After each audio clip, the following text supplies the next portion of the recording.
Sure, it's only June, but the Giants and Diamondbacks have been watching, their eyes glancing at each other. Both teams seeing wins stack up in the standings.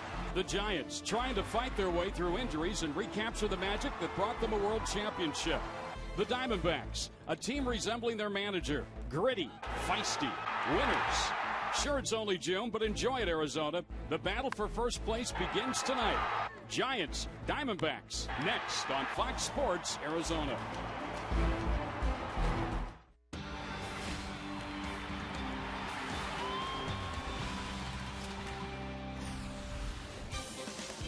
Oh, it's good to be back in the desert here at Chase Field after another successful road trip for the Arizona Diamondbacks. And boy, what a big series that they got coming up as the Arizona Diamondbacks take on the defending world champion San Francisco Giants. Diamondbacks baseball presented by Valley Hyundai Dealers. Quick look at the standings in the National League West. It's tight. With that victory for the Diamondbacks last night in Florida, they have moved within a half game of San Francisco for the top spot in the National League West. Hello again, everybody. I'm Greg Schulte in for Darren Sutton. Darren's got this series off. I'm joined by my broadcast partner, Mark Grace. And what a matchup we've got starting here tonight, Gracie, with Josh Coleman going up against Matt Cain. Yeah, Josh Coleman is certainly defying a lot of odds. He's a guy that nobody really thought much of. He was a late-round pick, but everywhere he's gone, he's won. And now he's in the big leagues winning baseball games, and you can see the lowest ERA in his first 6 starts. Coleman are right there with a lot of big-time names. This is, though, the biggest start of his career, if you ask me, Greg. Yeah, it's a big one to start this series off with San Francisco vying for first place in the NL West. And their mound opponent tonight facing the Diamondbacks, boy, he's been a tough cookie, Matt Cain. Yeah, no question. Certainly every single Diamondback hitter knows the name of Matt Cain. This guy has great stuff. He has no-hitter stuff. You can see something special every single time he toes the rubber. Matt Cain is simply one of the best right-handers in all the game. The last time these two teams met, it was in San Francisco, May 10th through the 12th, and the Giants won 3 one-run ball games. The Diamondbacks did not hit the ball very well. But, boy, have they hit the ball since, going 22-9 over their last 31. Yeah, after that sweep, it just seemed like something in Kirk Gibson and his staff, they decided to really ring these guys and tell them, you know what, you've got to swing your way out of this thing. It's easy to do against San Francisco. That is, not score many runs. I think, top to bottom, they have the best pitching staff in baseball. But ever since they left San Francisco, you can see they have absolutely rocked and rolled offensively. Well, settle on back. This is going to be fun. 3 big ball games, Diamondbacks and Giants. And guess who's back for the Giants? The Kung Fu Panda. Pablo Sandoval back hitting third in the order. Brad Stanky up next with Kirk Gibson's comments on this big series. The Diamondbacks and Giants, don't you dare leave us.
Sports Arizona. This series presented by your Valley Hyundai dealers. It's a battle for best in the West. And you know, the importance of this series is not lost on D-back skipper Kirk Gibson. He was watching video of the Giants on the team's flight back early this morning from Florida. They got back to his office at 3 in the morning, and Gibby was back to work at 7:30. You know, he's got a lot of respect for his counterpart, Giants manager Bruce Bochy. He says he's a guy who manages all 9 innings. And so, in our Geico quote of the game, Gibby is ready for tonight's challenge. It's going to be close, and we'll maybe a few things that I try to do a little differently, try and force us into maybe one opportunity. You know, you watch Bochy. I mean, he goes for the win in 9 innings. He goes for it. So I look at him. I respect him a lot. I watch all of his games and watch the way he manages. He's a very smart manager, so I'll have to be on top of my game as well. Oh, I like to hear that. Josh Collmenter goes to the Arizona Diamondbacks against the Giants. Matt Cain, it's a battle for first place in the National League West. It's Greg Schulte and Mark Grace with a call on Fox Sports Arizona. Back in a bit.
Diamondbacks baseball brought to you by Gila River Casinos. Play slots with your Player Club card at any Gila River Casino, and you can win $2,000 to $20,000 instantly.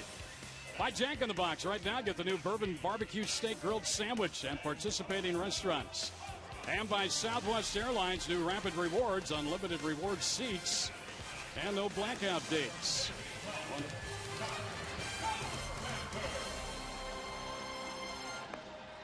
Well, the roof and the panels are open here. It's a warm night, but it's great to see them open for this big series. There's Bruce Bochy, manager of the upcoming All-Star game for the National League #1 of the defending National League champion Giants. Let's take a look at the lineup he'll put out there tonight.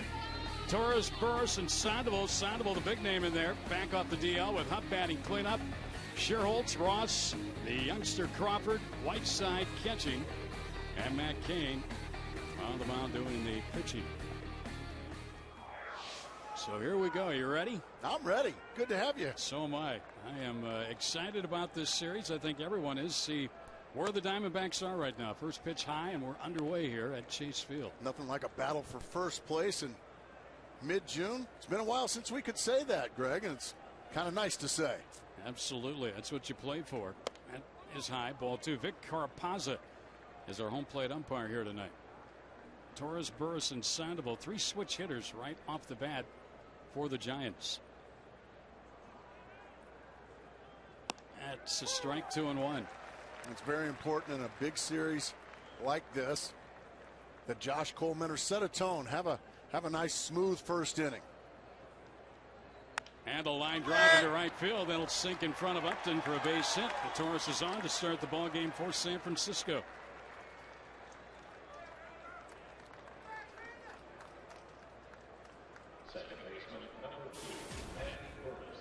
You see the numbers on Coleman. 13 games. This start number 7 now for him with a 4-1 record. No ERA here at Chase Field. Truly amazing. And he's just been a lot of fun to watch. He's a refreshing guy. He's got that unique delivery, but a lot of people think it's just the delivery, Greg. It's not. What he does, he locates his pitches very well, the fastball and the changeup. Yeah, he pretty much does it right now with just those 2 pitches. There's a strike every once in a while throwing the curveball, but you know, it'll be nice when he adds that consistently to his repertoire. But hey, what isn't broke? Why do you need to fix it? Exactly right. This guy used to be named Emmanuel Burris, but he will be upset if you call him Emmanuel. He is now officially Manny Burris, and he's got a lot of speed. And so is Torres over at first. He's held on. He'll draw a throw and get back in. Torres has 7 steals. And the Giants like to play for just 1 run. Wouldn't shock me at all if Burris was up there to bunt and turn it over to the likes of Sandoval and Huff hitting behind him. A lot of times 1 run is enough for Matt King, and that's Coleman's mound opponent. There's a pop fly foul out of play. Well, the Giants got here about 4:30 yesterday afternoon. They got an off day. The Diamondbacks arrived back in town about 2:40 this morning after their long night in South Florida. That was a long night in South Florida, a long flight back. 4 hours and 40 minutes, but it was a lot easier to take with a Diamondback victory and winning that series 3-1. And heck, we don't have to play. We just have to talk about it. That's right. A leadoff single by Torres to start the ball game. Burris at the plate 0-2, and Coleman has it fouled back to the screen. The foul ball is what got Coleman out of the ball game last time he pitched at Pittsburgh. 5 innings, 4 hits, no runs, but his pitch count was 102. Yeah, the Pittsburgh Pirates just put terrific at-bat after terrific at-bat on him. Even Jeff Karstens, the opposing pitcher, had a 12-pitch at-bat off of Coleman. He just didn't have anything in that game to put away the Pittsburgh Pirates. So let's see if that continues here this evening against the Giants. Now Coleman steps off. Nady is holding the runner at first base. He's the first baseman tonight for the Diamondbacks. A half game separating these two teams. Each has won 37. The Giants have lost 29. The Diamondbacks 30. And Burris takes it just a bit outside. 1-2 the count. Pablo Sandoval is on deck. The Diamondbacks come in here 20-13 at Chase Field, while the Giants are over 500, 18-17 on the road. There's the big panda. Bochy got one of his big weapons back. The other big one's going to be out all year, unfortunately, and that's Buster Posey. And they've also lost recently Brandon Belt and Freddie Sanchez to injury. So they're playing hurt, playing through it. The next one with Torres starting and then stopping back to first over there, and Torres got back in. Count evens up at 2-2. And just a fake jump right there. Had all kinds of infielders moving. Had Miguel Montero jumping out of the chute looking to throw. That's the thing that speed does. It just creates havoc defensively for the opponent. And right now, Giants in good shape with all kind of speed at first and at the plate. 2-2. There goes the runner, and a line drive perfectly executed hit and run into center field. Torres on to third. Young will get it back into second, and it's first and third with nobody out to start the night for the Giants. Some great hitting there by Manny Burris right in the vacated spot, or Drew had gone over to cover the bag. Well, Burris really put a good at bat on Cole Mentor. That's a changeup down, and he just flips it out to the vacated area. You see Stephen Drew vacate, and he just lines it. And boy, the Giants coming out and putting big pressure on Coleman. Or a couple of back-to-back good at-bats by the two fast guys. Now they're set up for a possible big inning. Now, if you're Coleman, you want to do damage control here. If they score that one run, that's fine, but don't give them anything more. First one to Sandoval is into the dirt, and that's blocked by Montero. Ball one. A hit to right, a hit and run single to center has put the Giants in business here to start things off. Sandoval, while he was out, the Giants went 25-16. Behind their great pitching. Yeah. Which they do have. There's a base hit right field. The run is in, 1-0. Burris around second. We'll hang on there. So Sandoval back in. Immediate impact for San Francisco. And they've jumped on Josh Coleman here for 3 singles to start the ball game and a 1-0 lead. Yeah, 3 line drive base hits by the first 3 batters of the San Francisco Giants. Fastball in. He just pulls his hands in nicely and just drills it into right field.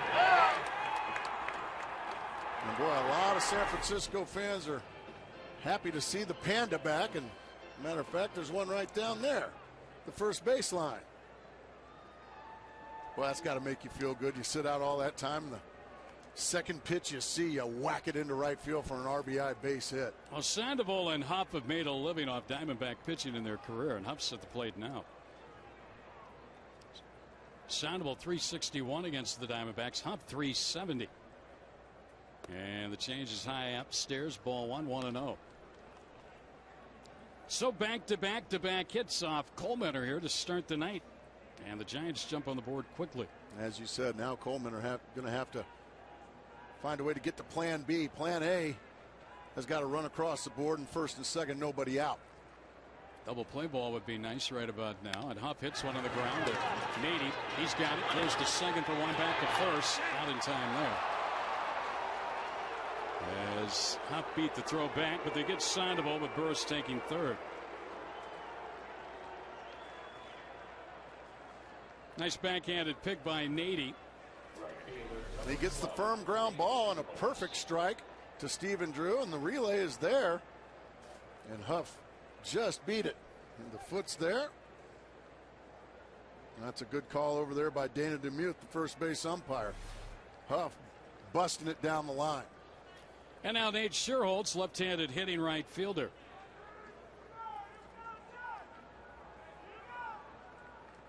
Well, the Diamondbacks have given up 42 first-inning runs this year.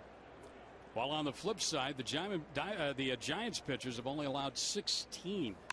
There's a pop foul, third base side. Roberts is going to go on top of the bag as he got over near the railing. Let's take a look at the defense for the Diamondbacks here. And it's Parra, Young, and Upton in the outfield left to right. Roberts at third, Drew at short, Johnson at second, Nady at first, and Coleman and Montero. They are the battery. David Robleski and associates. Our Diamondback defense for you tonight. Boy, how about the gun on that guy? He's been fun to watch out in left field. Gunning down great base runners. There's a foul back by Scherholz. Coleman gets ahead of him 0-2. Well, if somehow, some way, Josh could limit the Giants to this one run here, that would be a big plus for him and the Diamondbacks. He's thrown a couple of very good fastballs in on the hands of Nate Scherholz to jump ahead 0-2. Might be time for that good changeup from Coleman, or he should have him sped up enough. Let's see what him and Montero decide to do. Scherholz has already surpassed his 2010 season total for RBIs. He's got 19. He had 17 all of last season. This is his 28th start. He's come up with some big hits for this club and some big defensive plays. The 0-2 to him, and it's high, 1-2. Matt Kay knows he's going to go to the mound with at least a run to work with. And he doesn't need a lot of run support. No. One of the best in the business right there. Burris at third, Huff at first. One out, one in. The 1-2. Swing and a miss. He got it on the high fastball. Well, he just continued to pound Schuerholz in. That one above his belly button, right at the letters. No chance there for Schuerholz. And that's a huge strikeout for Colemeter. You can see way up above the letters, no chance there. That's very well executed by Colemeter. Well, that's the second out, Gracie. Now, if he can get Ross here, that's limiting the damage. Just something about Cody Ross just seems to always get big hits. He's been doing his entire career. His numbers don't jump out at you. But, boy, you hate to see a guy like this up in these situations. Right-handed batter. And he lines one foul down the left field line. He broke his bat. He broke his bat. Kind of like those socks. Yeah. That's old time, old school right there. See the stripes. And this another guy just like what he brings to the ballpark. Yep. He brings high energy. He can play all the outfield positions. He gets big hits. He's got some pop in that bat. He's not a big guy, but he can hit the ball a long ways. Well, he was just ask Roy Halladay. Yeah, he was huge for the Giants last year postseason, to say the least. And a ground ball down to third. Should end the inning. Roberts goes the short route to Johnson. And Colemeter indeed does limit the Giants to the one run. They had 3 hits to start the inning. Diamondbacks will come to bat to face Matt Cain trailing 1-0.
The home of the 2011 All-Star Game, and inside here tonight we've got a big one. Start of a 3-game series between the Diamondbacks and the San Francisco Giants. Giants with a first inning run.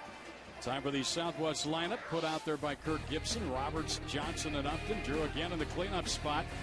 Young hitting 5th. Montero coming off the big night last night in Florida. Nady at 1st. Barr hitting 8th, and Colemeter, not a bad hitting pitcher, in that 9th spot.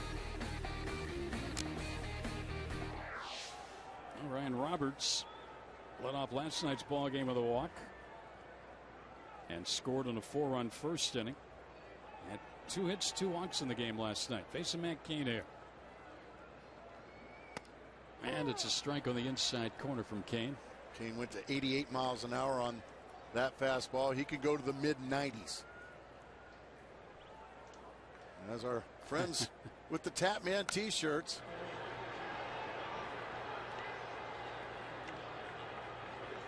How about the Lincoln pitching report on Mr. Matt Cain? Yeah, he's just one of the best in the business. He's 5-4, but he could be much better than that. One thing about pitching for San Francisco, you usually pitch with less than 3 runs of run support. You gotta hold him down, and that's what they do. Roberts fouls one back. He was 20 years old when he broke in with the Giants 7 games back in 2005. Now at the ripe old age of 26. Exactly. He's been dominant.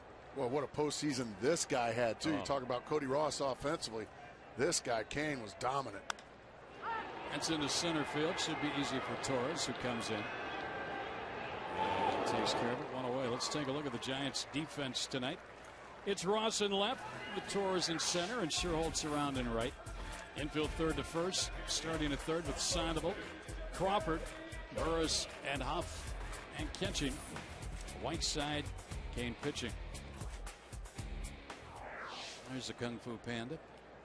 First back at bat, I should say, back off the DL, a base hit and an RBI. An RBI base hit, and Bochy been missing him. That's a good breaking ball. Didn't get the call there. Home plate from Vic Carapazzo, home plate umpire Kelly Johnson. Having an interesting year, if you would. Yeah. And that one missed outside. That was his changeup. Just had a tough 6 weeks to start the season, but since then, he's been an RBI machine. I think his year was. You could kind of look back at that Saturday game against the Marlins. He struck out 4 times, but they had the big hit in the game, the bases loaded clearing double. Had 3 more strikeouts in yesterday's game. So, I mean, he's getting some big hits. He's been fighting the strikeout bug, though, no question about it. And he fouls one back. Well, that was his pitch right there. That's the one that he does a lot of damage on, those fastballs, middle in, right around thigh high. That's usually a pitch that Kelly Johnson does big damage with, but Kane got it by him.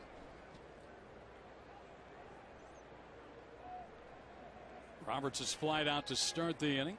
And now Kelly strikes out for the 79th time this season. Well, that's just no-nonsense pitching right there. 3 straight fastballs, 3 straight right by him, and Kelly Johnson strikes out again.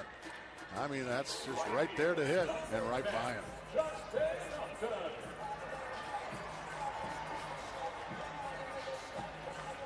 Challenging with it. Kelly didn't get it. 2 quick outs, and here's Upton. Justin on the road trip went 10 for 28. 6 for 17 against the Marlins. Also had 5 walks. And he lines this one foul out of play. Look out, folks, down the right field side. Upton over his last 15 games has hit at a .383 clip.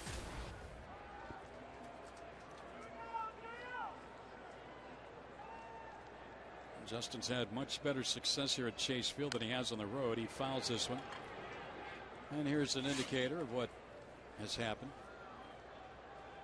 About an 84-point differential. And that's after a pretty good road trip to Pittsburgh and Miami. It was a real struggle for Justin away from home. Kane's got him set up on an 0-2 count. Fly out and a strikeout for him in the first 2 batters. That one's way outside.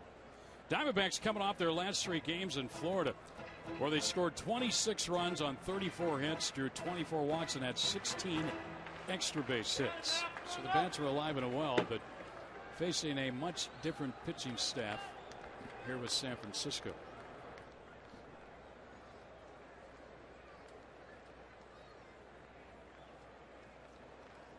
Inside to Upton, who's been hit second most in the National League, behind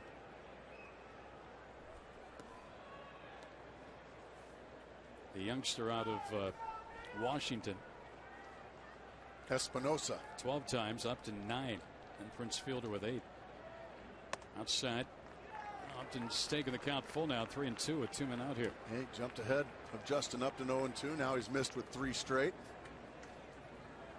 And back in the day, a young Matt Cain would always throw fastballs in this situation, but he started to learn how to use that breaking ball.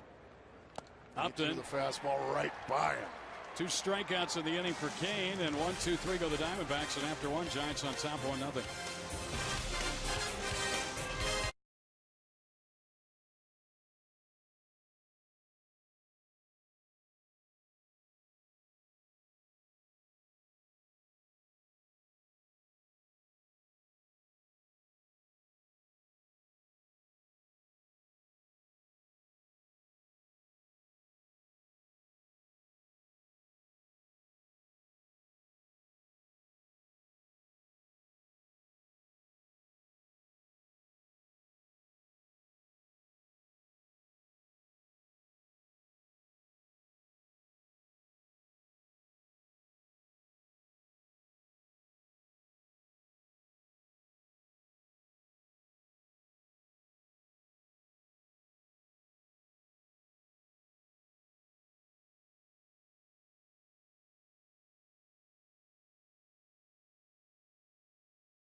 San Francisco Giants. And it's interesting, Josh Collmenter in racking up his 4-1 record. A lot of talk about his interesting arm angle. So I talked with D-backs catcher Miguel Montero before the game. He said it's even tough for him to pick up, and he knows what pitch is coming. He says so many times this season he's looked up to see how fast the pitch was, thinking it was 93, 94 miles an hour, when in fact it was only 85. So even Miggy is a little deceived by the unique angle from Josh Collmenter, guys. Well, as long as he keeps catching the pitches, that's a big thing. Exactly. Catch them all you want. Yeah. Good stuff, Brad. That's Brandon Crawford, the rookie shortstop, hit a grand slam. His first big league home run. That's not a bad way to break in. He swings and misses, 1-1. I'm going to say that's doing too good, because you can't top that. You can only go down from there. Good change up there from Collmenter. Swing and a foul. Back-to-back, very good change-ups. Crawford 0 for his last 12 entering tonight's game, 4 for his last 29 at the plate.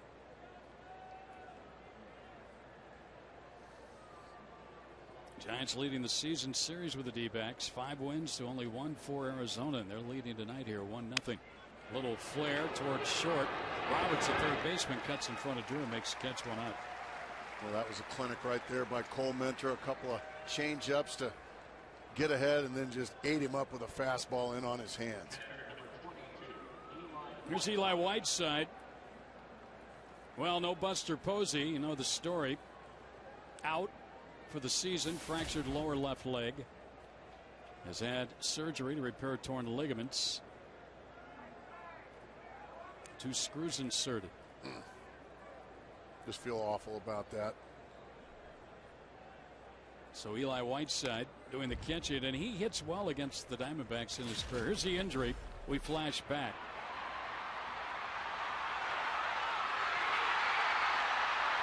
Scott Cousins, the Florida base runner. And then the aftermath, having to carry Posey off the field. Yeah, there's a whole bunch of people she wants to get well soon. But the Panda's back.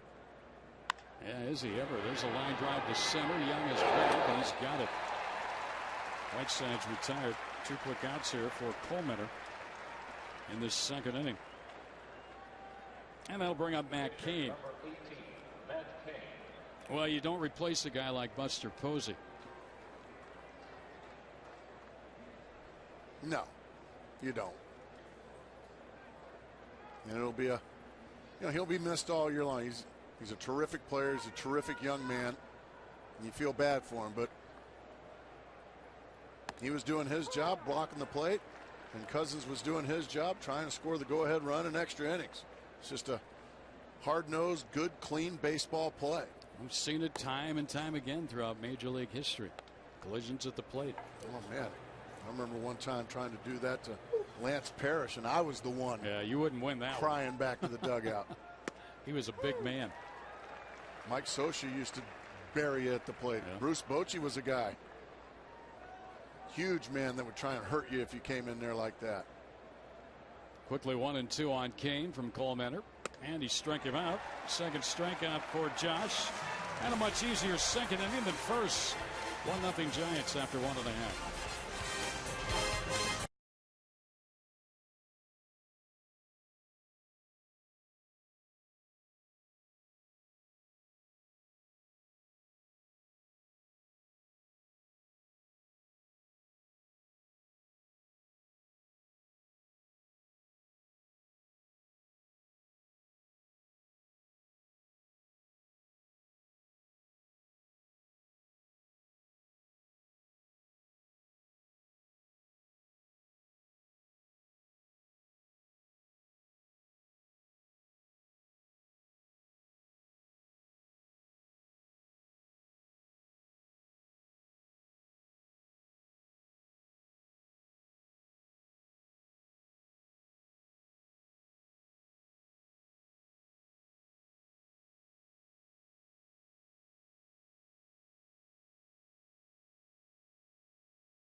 By Fry's. Like us on Facebook during today's game. Receive a coupon for huge savings. Fry's, fresh food famous, low prices.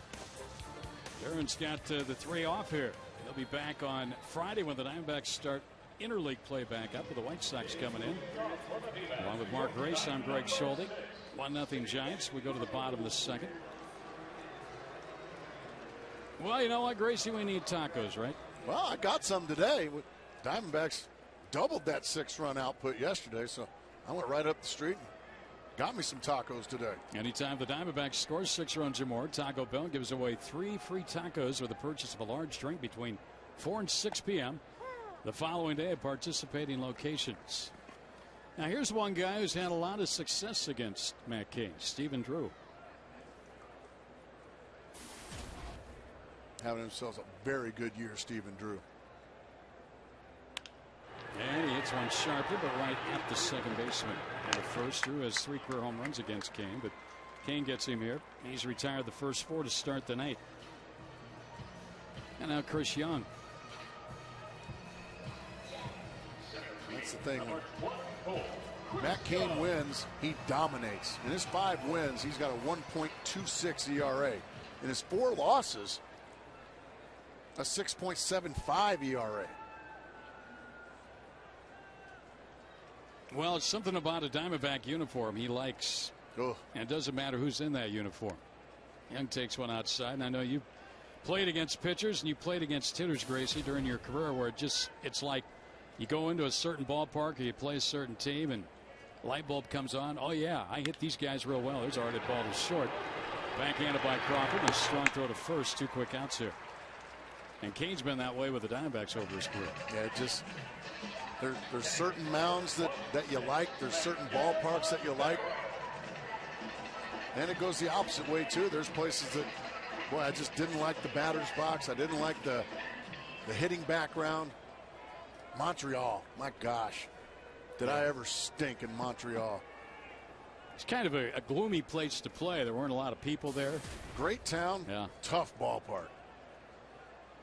The lighting wasn't that great. You had that carpet they played on. Montero had quite a night last night. 3 doubles, 4 runs bad, and he takes a strike. And Miggy's gotten the average back up over 280, 282.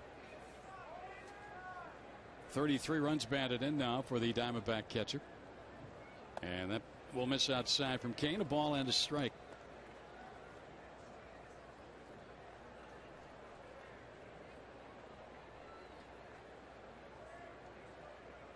That's hot hitting. Yeah, that's 3 weeks of real good. He actually took over briefly last night, the doubles lead from Chris Young, but Young got one at the end and tied Montero each with 19.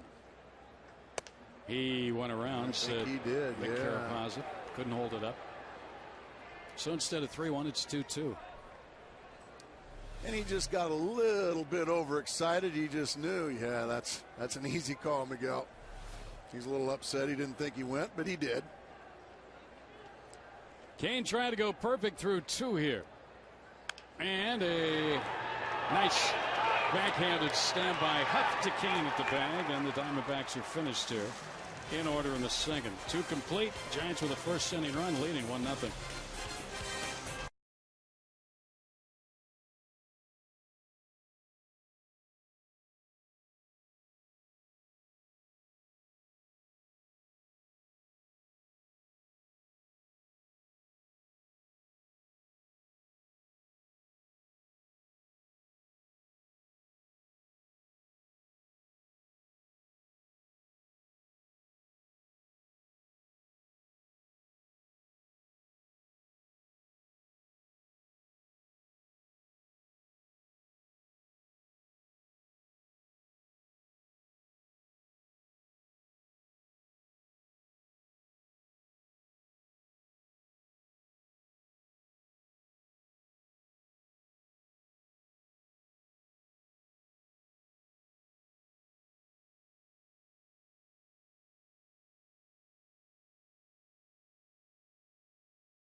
Sports Arizona. D-backs trailing the Giants by a score of 1-0 in the top of the third.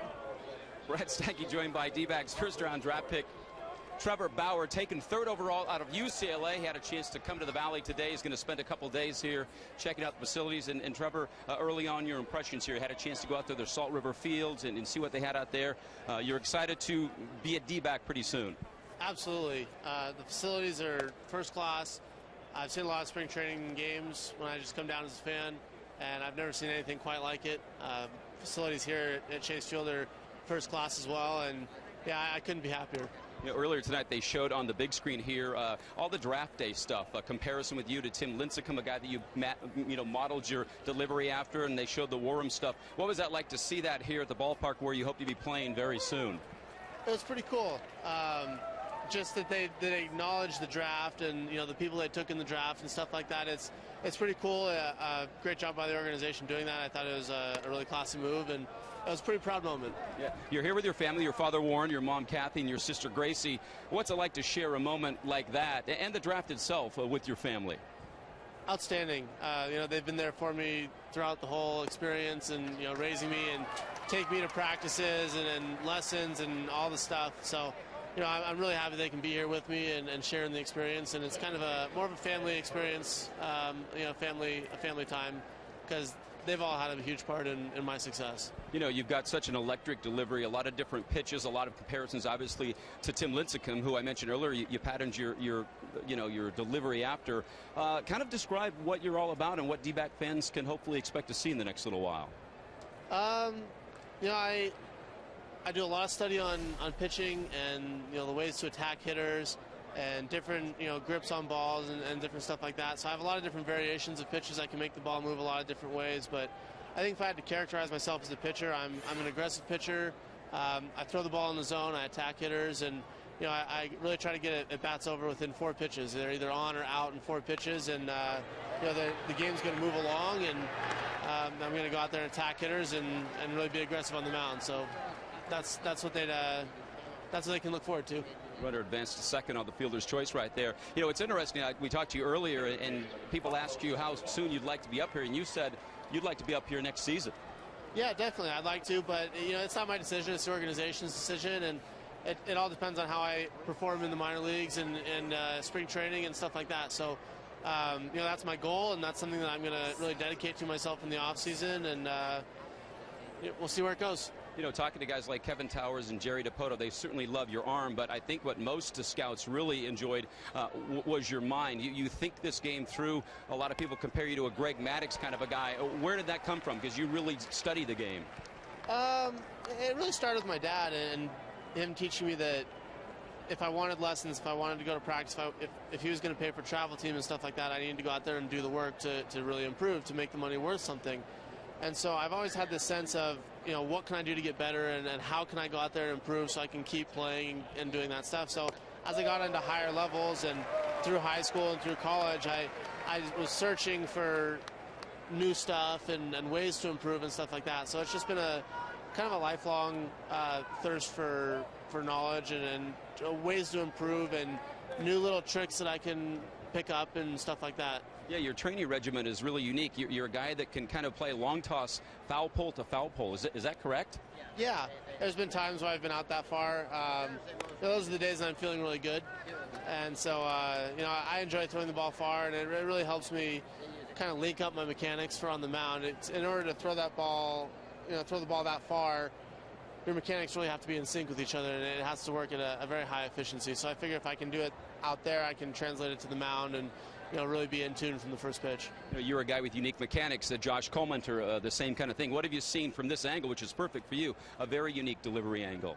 Absolutely, and so far it looks like he's keeping people pretty much off balance. Gave a couple little bloops in the first inning for a run, but from what I've seen, I'm very impressed with him, and every time you watch baseball, you can pick something up. So I'm trying to learn from him as much as I can. You seem like a very down-to-earth young man. Pretty soon, hopefully, for D-back fans, you're going to sign a pretty lucrative contract. That's what third overall picks get. Any thought to what you might get yourself or your family with that first big paycheck that has a lot of zeros on the end of it? Well, I've always promised my family that I'd split it 4 ways with him evenly. So I hope to be able to kind of carry out that promise and see where we go from there.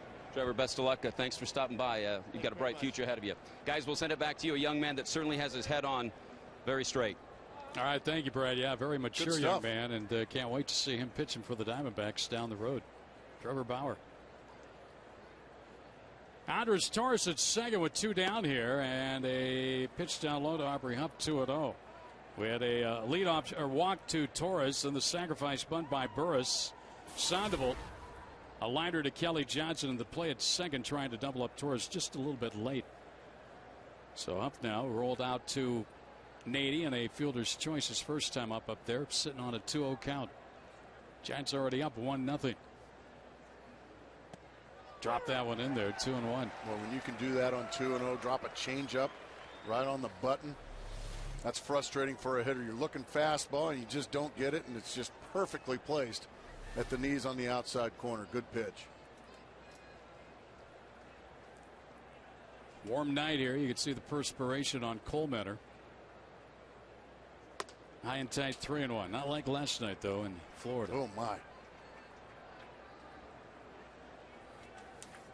Well, yeah, I guess you expect that in South Florida, and you expect it in June in Arizona. Yeah. I'll tell you what, this is such a beautiful ballpark with the roof open. And the panels, yep. 3-1. He walked him, 2 walks in the inning. Well, there's still time to get tickets for the remaining D-backs Giants games this week. Save 20% on lower level baseline reserve tickets when you purchase online from dbacks.com/beatsf. Then save 40% when you share the offer online with friends on Facebook or Twitter. Get more information now at dbacks.com/beatsf. I mean, beat them. Some of the Diamondbacks been trying to do.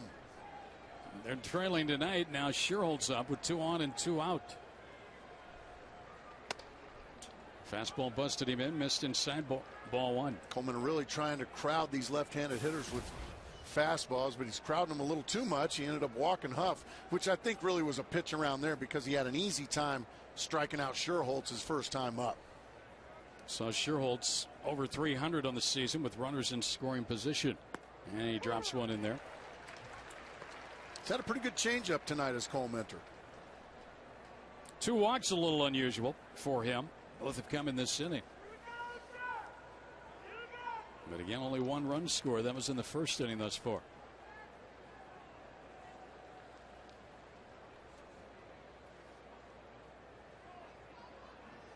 And that's fouled down the left field line and out of play. Another perfect fastball in the outside corner that time. Well, we'd like to see you out here for the remaining 2 games of this series. 6:40 starts tomorrow night and then Thursday night.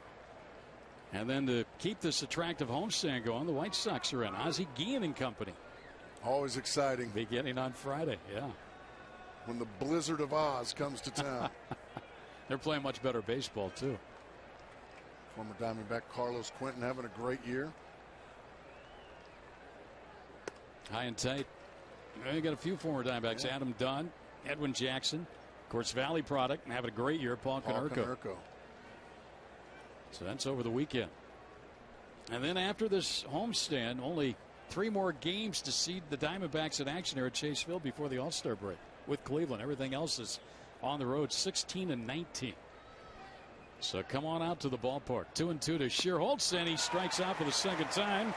And for Colemeter, a couple of walks, he picks up his 3rd strikeout, and the Giants leave a pair. They still lead at 1-0.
His losing streak in all-star competition, 11 games, came to a halt with the game's 50th anniversary. The AL's 7-run second inning to the expense of Giants lefty Adley Hammaker, punctuated by the only bases-loaded home run in all-star play, grand slam by Angels outfielder Freddie Lynn. July 6, 1983 at Comiskey Park. At the plate, waiting for him, Rod Carew, Paul Molitor, some great Hall of Famers. High fly ball center field off the bat of Xavier Nady. Torres, plenty of room out there. Makes the catch, and that's 7 up, 7 down here for Matt Cain to start the night. And 7 very easy outs. I mean, no stress at all so far for Matt Cain. Quick outs. Not a hard hit ball yet. Here comes Gerardo Parra.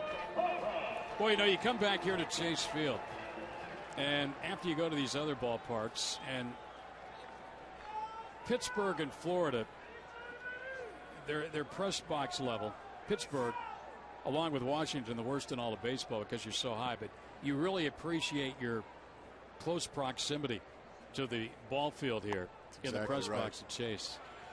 I mean, it's like we're right on top of the action again. It's nice to have. It's nice to see the players not looking like ants.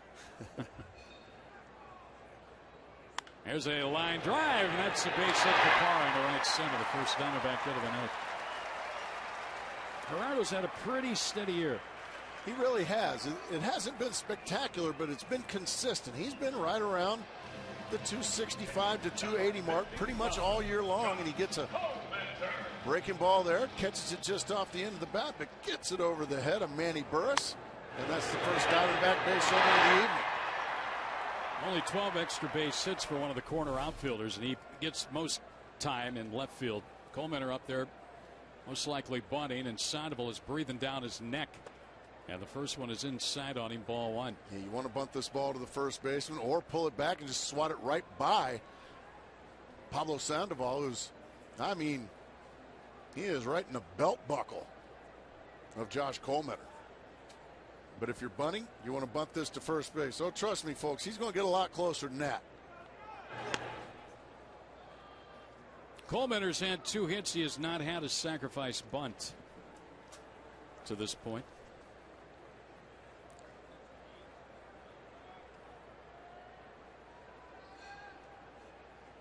And he bunts first base side. Hoff has it. One play at first. And he throws to Burris covering. Thought he had a play perhaps at second, but thought better of it. Took the sure out at first.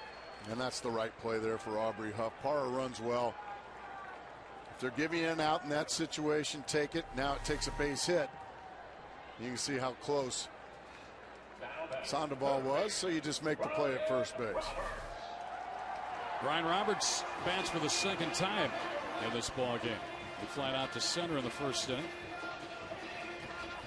Cain, really tough all season. Runners in scoring position, a 167 batting average against. That is stingy.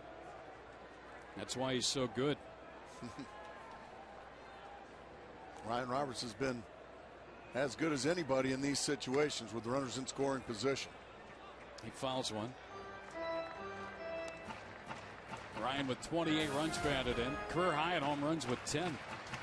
See the 333 average. 18 of his 28 runs batted in coming with runner or runners in scoring position. And that's Parra out there at second with 2 men out here trying to get this game even. In tight on him. 1-1. Half game separating these two teams at the start of play here tonight. Rockies are hosting the Padres and the Dodgers are hosting Cincinnati. The remainder of the West schedule.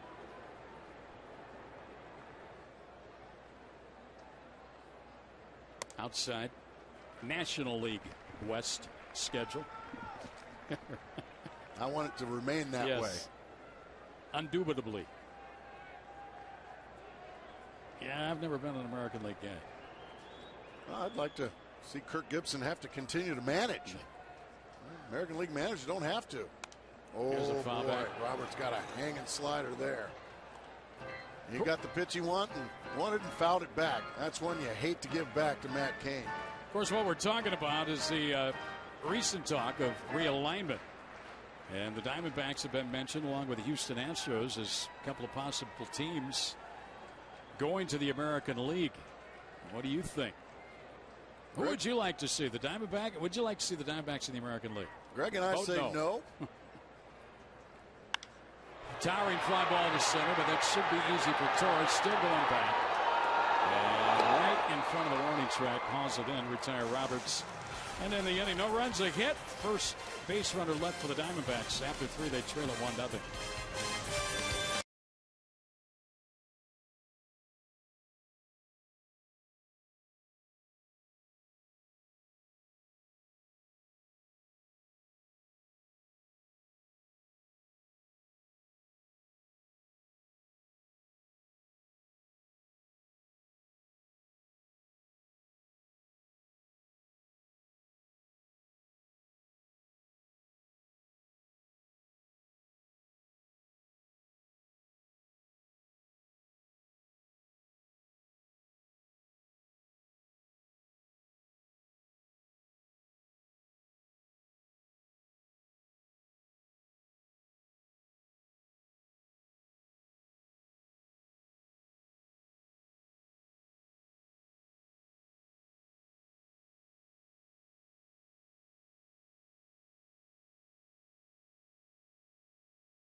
Stars will gather together here in the Arizona desert for one spectacular night in the summer's biggest event as Fox brings you every thrilling moment of the 2011 Major League Baseball All-Star Game. Coverage begins Tuesday, July 12th, live from Phoenix at 5 p.m. Pacific only on Fox.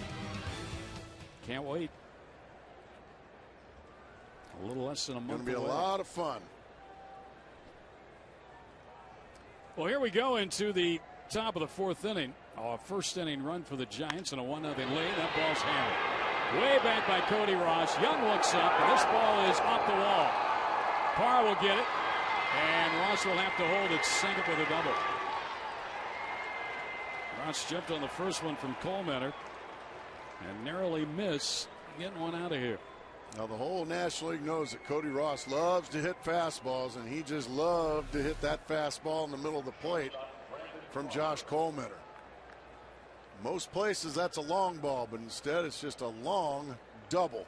Now Josh Coleman going to have to do some fancy footwork here to keep this a 1-run ball game. That was good work by Parr, also backing up that play right away. Very well said. Keeping Ross at second base.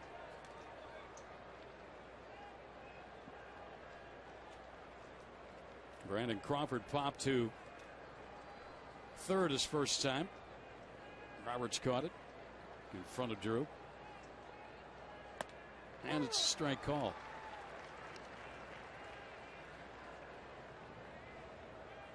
See, Justin Verlander took a no-hitter into the 8th tonight. I did not. Orlando Cabrera broke it up. He gave up 2 hits in a 4-0 Detroit win over Cleveland. Well, Cleveland all of a sudden forgot how to win. There's a ground ball to short by Drew. The left field a base hit. Parr up with it, 1st and 3rd here with nobody out for the Giants to start the 4th inning. Yeah, poor location right there by Josh Coleman. He was ahead 0-1 and then just threw a fastball right in the middle of the plate. Well, here's a challenge now for Josh. He's got 1st and 3rd, but he's got the number 8 hitter Whiteside. And then Kane, the pitcher, coming up. So this is a guy he really wants to get right here without anything happening. Oh, no question about it. And if I'm the Diamondbacks, I might be playing the infield end. They're going to play double play depth with their middle infielders and concede the run. Whiteside lined to center its first time up, caught by Young out there. And he takes a ball inside. Eli Whiteside came into this ballgame in his career against the Diamondbacks with 17 hits, 8 extra base hits, and a .347 average. Against everyone else in the National League, he's a .206 career hitter. Giants trying to add to their 1-0 lead, and there's a high pop-up on the infield. Kelly Johnson calling for it, the second baseman. And he'll make the catch, and that's one big out for Colemeter. Well, you said that. He got a fastball pretty much in the middle of the plate, but Whiteside popped it straight up. An unproductive out there from Eli Whiteside. And as you said, that's you got to get that guy, because now I would imagine Matt Cain in this situation, I'm not sure if he's going to be given the swing away sign or not. They may be asking him to bunt in this situation to set up Andres Torres. And Torres had 2 good at bats, a hit and a walk already against Colemeter. Our CenturyLink high-speed pitch. Colemeter's hit 89. Cain's gone up to 93 tonight. There's a bunt in the air, but it's foul. Strike 1. You were mentioning Whiteside not getting the job done. Giants catcher since Posey went down, 1 run batted in. That's between Whiteside and Chris Stewart since May 26. Yuck.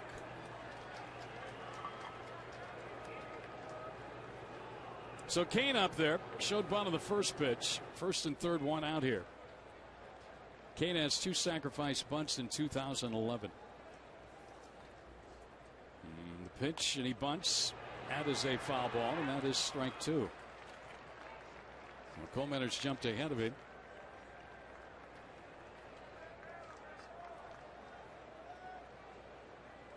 Josh has had some stressful innings. The only non-stressful inning he had was a 1-2-3 second. There's Eli Whiteside. I'll tell you what, for a 31-year-old, that's some gray hair. That's like Bob Barker. Eli, a very mature 31.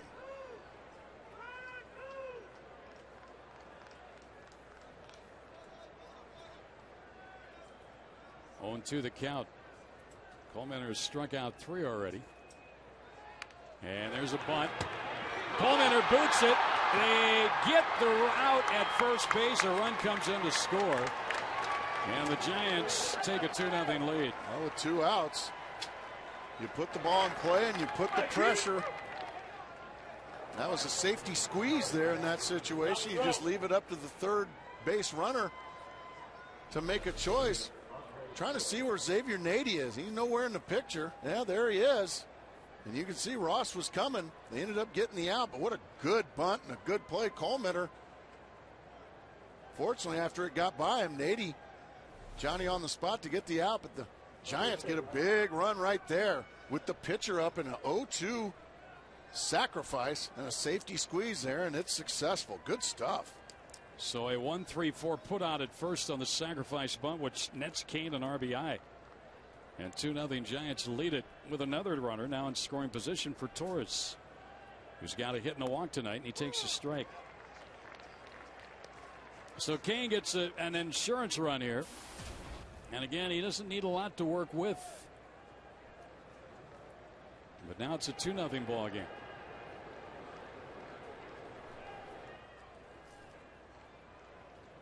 Torres, switch hitter. His single in the first inning went to right field. He pops this one up foul back behind the plate. And it's quickly 0-2. Giants have hit the Diamondbacks 5-1. They've left 4 on. And again, it's been a little bit of a stressful night for Colemeter. Only 1 inning where he did not allow a base runner.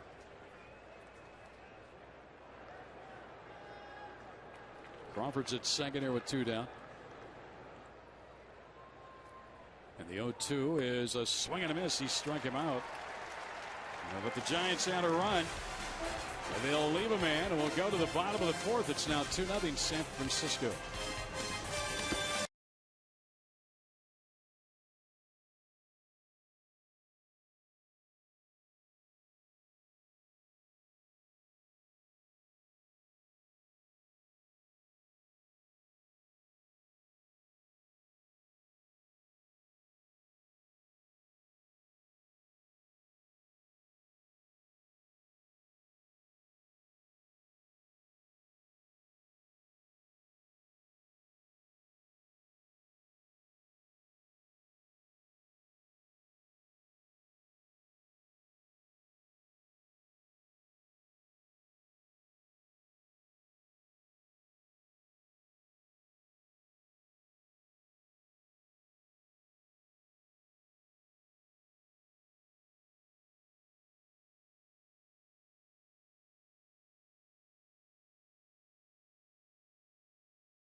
2-0 here in the bottom of the fourth. And if you're still looking for the perfect Father's Day gift, bring Dad to the ballpark. The D-backs take on the White Sox for a Father's Day weekend. Enjoy post-game fireworks on Friday, courtesy of Gila River Casinos. A trucker cap giveaway on Saturday, courtesy of Sports 60 KTAR. And a special Father's Day only barbecue set giveaway on Sunday. Get your tickets. That one's hammered up the middle. Nice play. Anyway, before Kelly Johnson so rudely interrupted me, get your tickets today at dbacks.com/homestand. That's a long read. Yeah. Man, we need to shorten that one up a little bit. Well, Kelly, first pitch hit, and he almost got one up the middle. Nice backhanded play by Burris, and you see the strong cross-body throw, accurate throw to first base with Huff stretching out to get the out. One away. 2-0 now. Giants lead it. Run in the first inning and a run in the fourth. Here's Upton, who struck out his first time up. Canes only allowed one hit. That was to Park. One out in the third inning. Outside to Justin. Time to get the offense going here. Find a way. Drew is on deck. There's a base hit to left field. One out single for Upton, who continues his hot hitting. He just picked out a fastball there and just rifled it into left field. He was ready, got his pitch, and just drilled it. Well, the Diamondbacks hit the ball pretty well on that last road trip.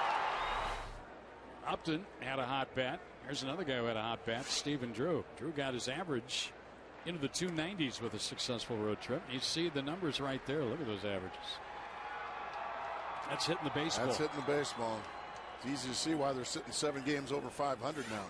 Only 2 hits though the night against Kane. There's a strike to Drew. Well, what game would you guess this is for Drew in the cleanup spot, Gracie? Well, how many games so far? This is number 68 tonight. I'm guessing 40. 50. This is number 50 tonight. And he hits one foul down the left field line.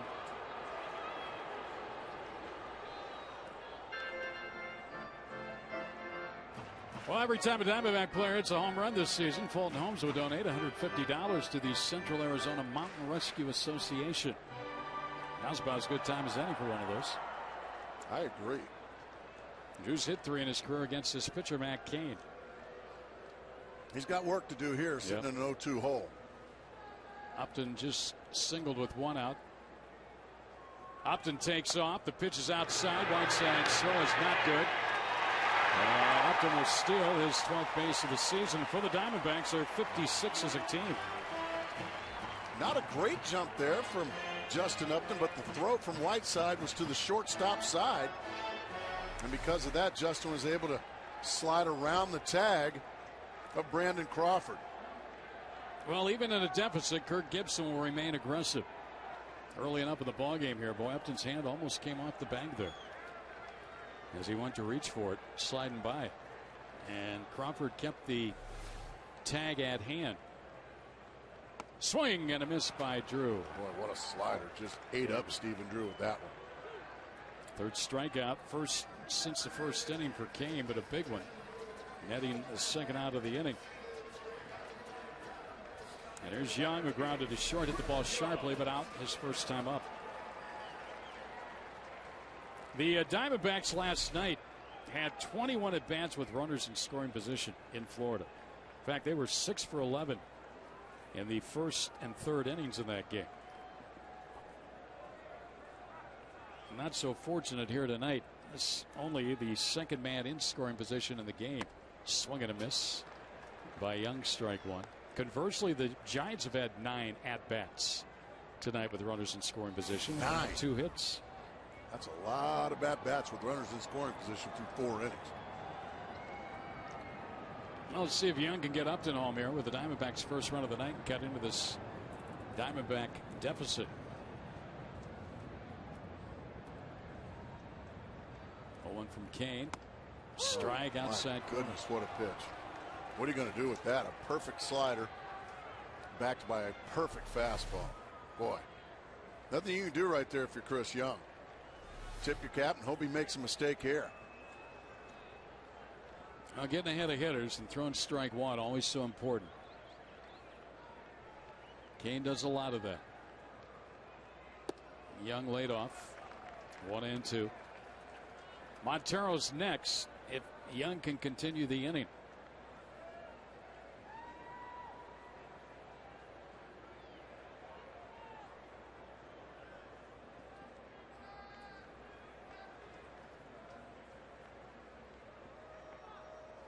Takes something with 2 outs here on a 1-2 count to Young, and it's up and tight, 2-2. Little purpose pitch there, I'm sure, from Kane. I'm sure he thought Chris Young was going to be diving out there looking for a breaking ball. Let me straighten you up with a fastball. This kid knows what he's doing on the mound. He's a big kid. He's a hard throwing kid. He has zero fear.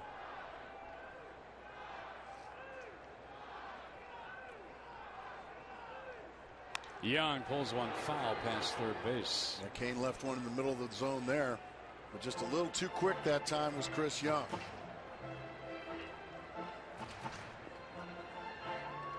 Up to Nancy to score here. Get on the board for the Diamondbacks. He's out at second. He stole a base after singling. He'll be running hard with 2 men out.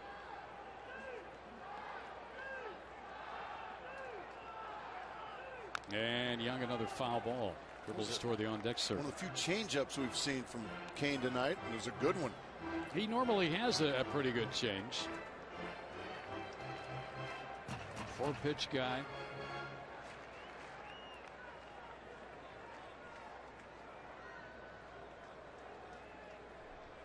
Very talented starting staff that the Giants have. And the 2-2 and a swing and a foul off Whiteside's mask. Just able to nick that one foul was Chris Young. He's staying alive. How good was Kane last year in the postseason? Well, in 21 1/3 innings, did not allow an earned run. 6th longest streak in Major League history. 2nd longest in Giants history, trailing only the great Christy Mathewson. There you see some of the numbers on the Giants starters. You get your name linked up with Christy Mathewson, you're doing something.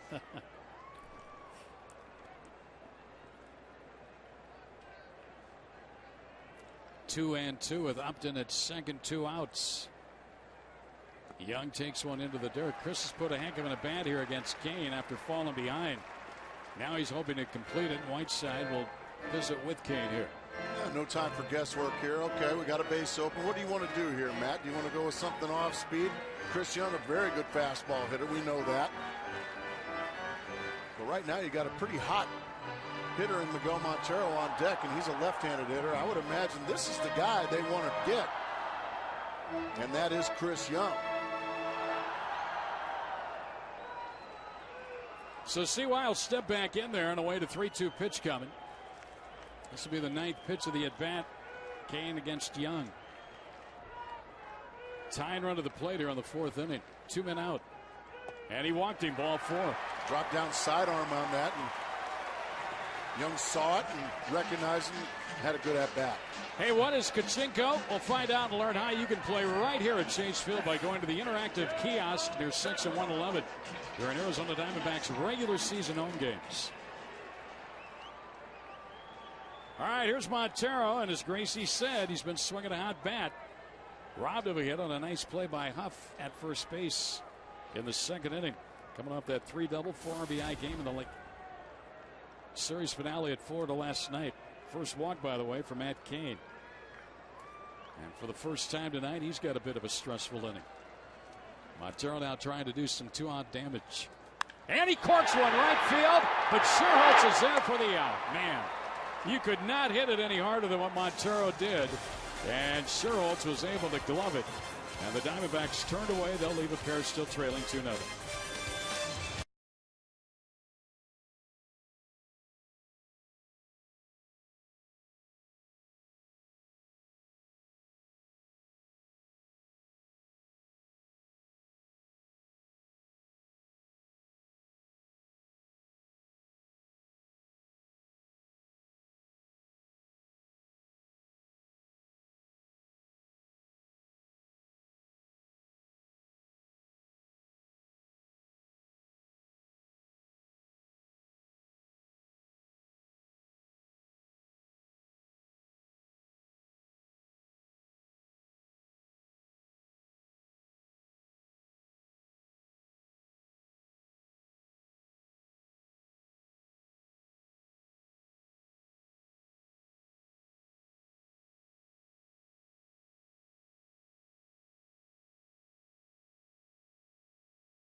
Diamondbacks trailing the Giants 2-0. As we move to the top of the 5th inning, time now for AT&T Trivia. Look inside the Giants dugout. The last Giants position player besides Bonds to make an all-star team.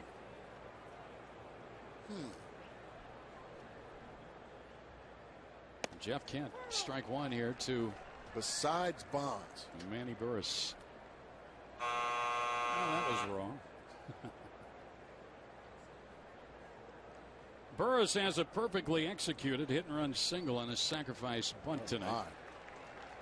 Coleman is starting to get a lot of swings and misses with that high fastball. High fastball, you're exactly right.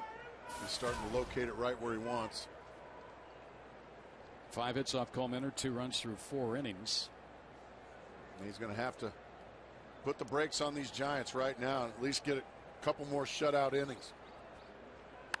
You can't afford to fall behind as that one's fouled off. You can't afford to fall behind Matt Cain more than you are right now.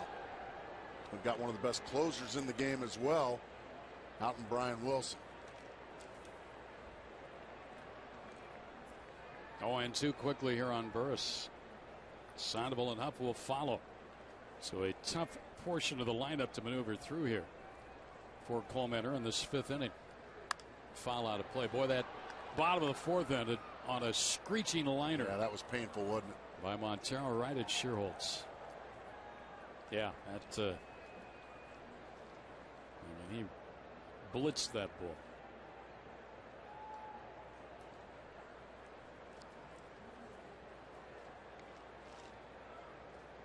Burris with an open stance up there at the plate. Just missed. And I mean just.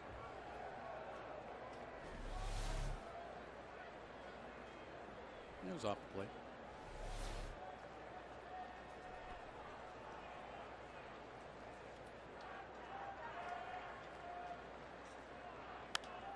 That'll get out of play. These are all going to about the same seat down the left field line.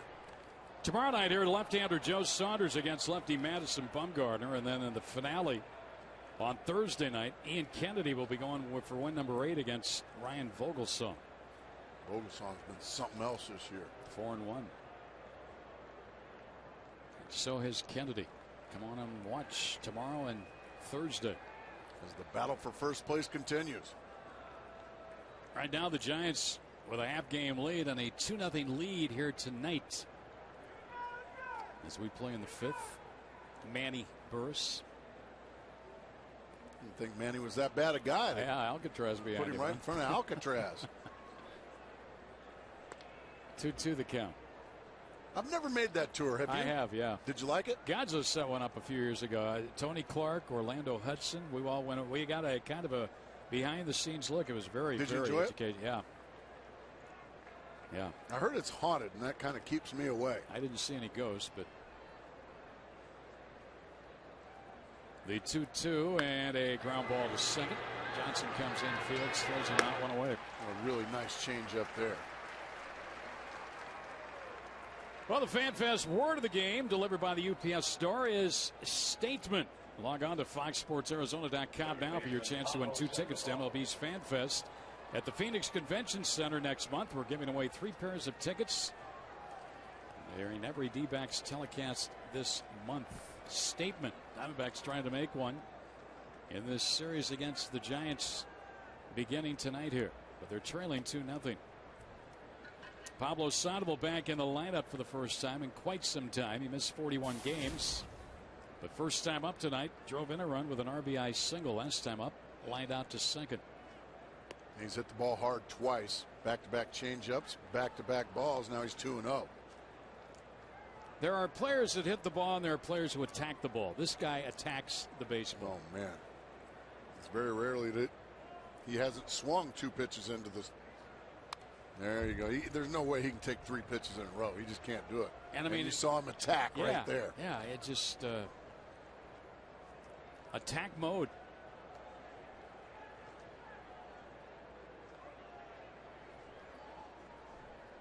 Two and 1 the count with 1 out here. Huff is on deck.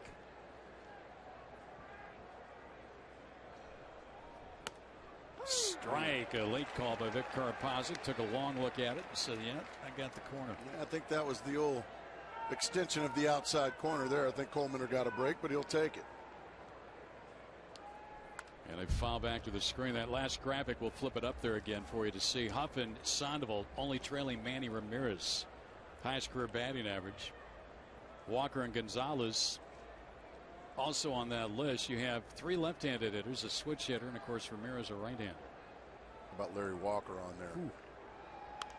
Popped up foul back behind the plate. He was doing it against Johnson and Schilling and those guys.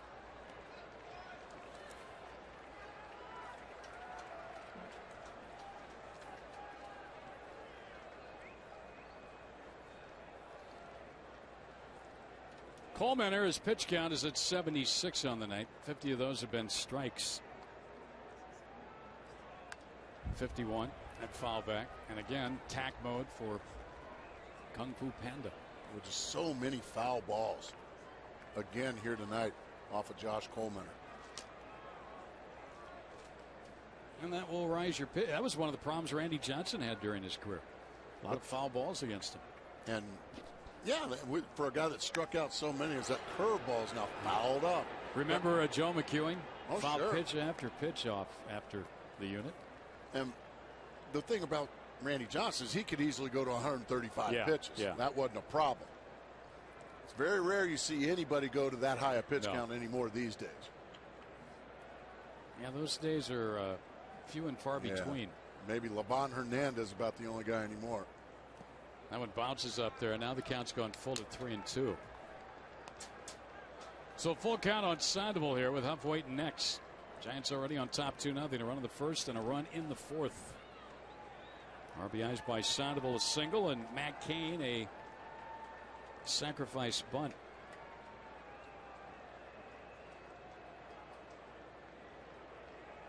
Full count pitch coming up here. And he walked it. One in that bat there by Sandoval. He doesn't walk very often, but boy, he really made Coleman earn it. Coleman couldn't do it. Now Huff will try it. Third walk of the night for Josh. And I believe that's a new career high. It is 3 walks in a game. Came in there with only 7 walks in 48 innings. And emerging from the bullpen door, bullpen coach Glenn Sherlock going to come out, view the action. About that time of the ball game. 80 pitches into this is Coleman. They'd love to get him through this one and one more.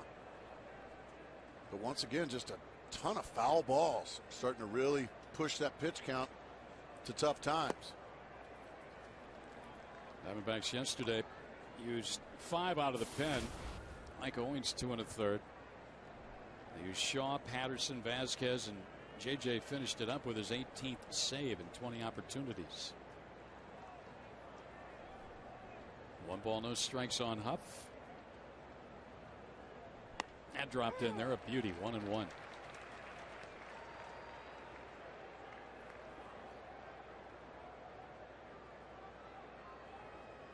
Another rain out in baseball. Where was it? Minneapolis. White Sox and the Twins. I know you were glad you didn't get rained out Saturday. I was fortunate. There was a lot of rain on Friday. 1-1 to Huff. That's fouled back.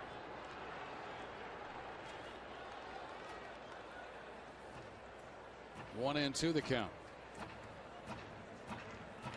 Well, when you're the defending champions in Major League Baseball or in any sport, you're not going to go down quietly the next year. Oh no, you got the target on your back. You know what it was like in 02. You got everybody's best shot. There's a liner to right, sinking in front of Huff to the left of plate on a hop with Sandoval stopping at second. So Huff, his first hit of the night. 2 on with 1 out in the inning for the Giants, and Sherholtz coming up. Just a fastball in. And Huff just was jammed, but because the pitch is belt high, he's able to get it out over the top of the infield. Upton was playing deep, and he has to play it on a hop. Josh Colementor all of a sudden in a little bit of a scrape here again in the 5th. A lot of base runners tonight for the San Francisco Giants. Schultz has struck out twice in the ball game.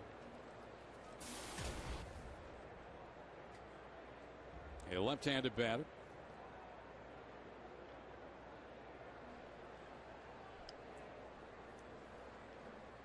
And a strike. This is a typical Giants ball game, low scoring. They're punching a run out here and there, leading 2-0. Top of the 5th. This is the way they are designed to do it. You see their season average only 228 runners in scoring position, 2 for 9 tonight. That's a lot of opportunities already. I mean, they don't score many runs, and that's all right with them because by and large they give up fewer. They have a starting rotation and a very good bullpen to get the job done. They're going to miss Tim Lincecum. He will not be pitching this series. He had a rough outing his last time up. Saturday in San Francisco, lost to the Reds. Got hit hard. There's a pop-up by Schultz.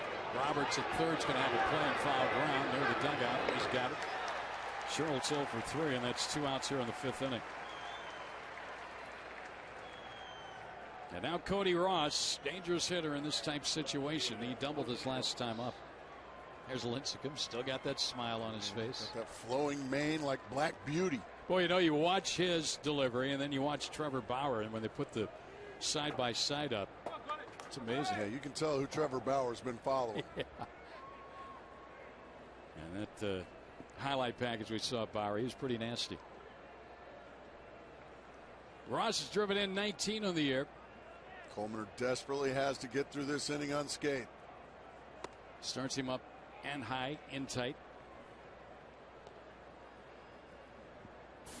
Ross doubled to start the 4th inning and came in to score on the bunt by Kane.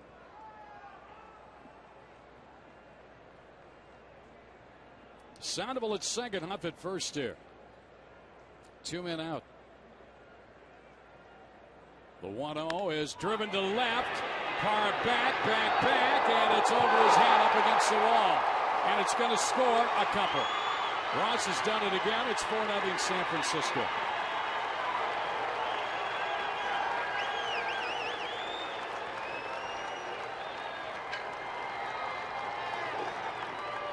This time he picked out a changeup. He was just leaning all over this changeup, and it got the middle of the plate. Ross nailed it.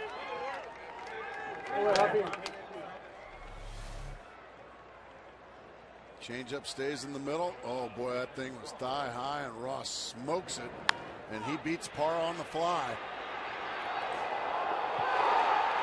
Boy, that is a huge blow with 2 outs here by Cody Ross.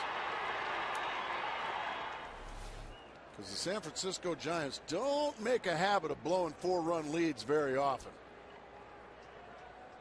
Well, once Kane gets this kind of support, it's tough.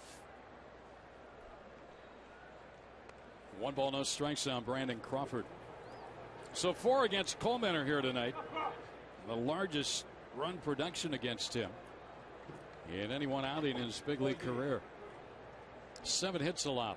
Still trying to get the 3rd out here in this 5th inning. And he throws a strike, and it's 1-1.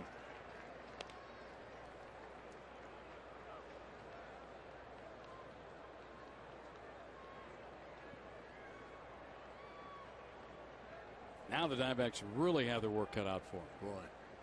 Boy, awfully high mountain to climb here, but one thing we know about the Diamondbacks, they've been awfully resilient this year. Crawford checked his swing, 2-1 the count. Miguel Montero was like, "Can you check?" And Vic Carapazza was, "No."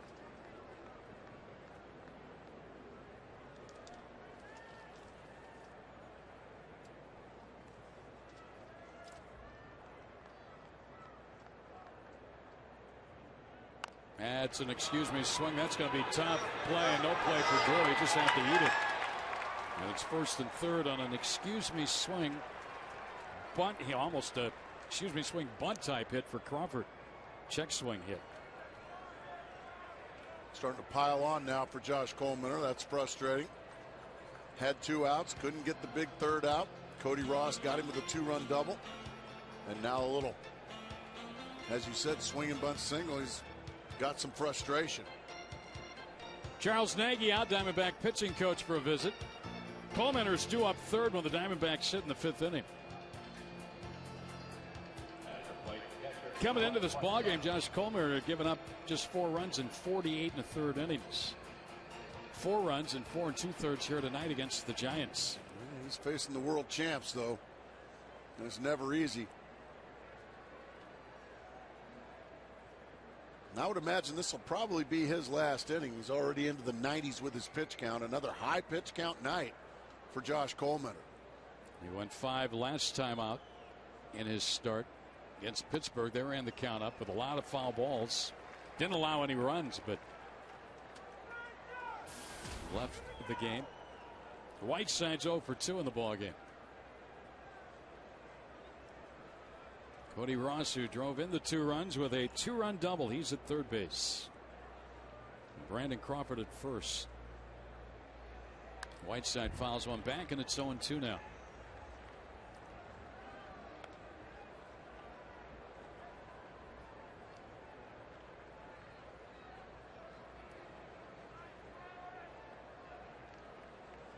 Kane, the pitcher, waits on deck.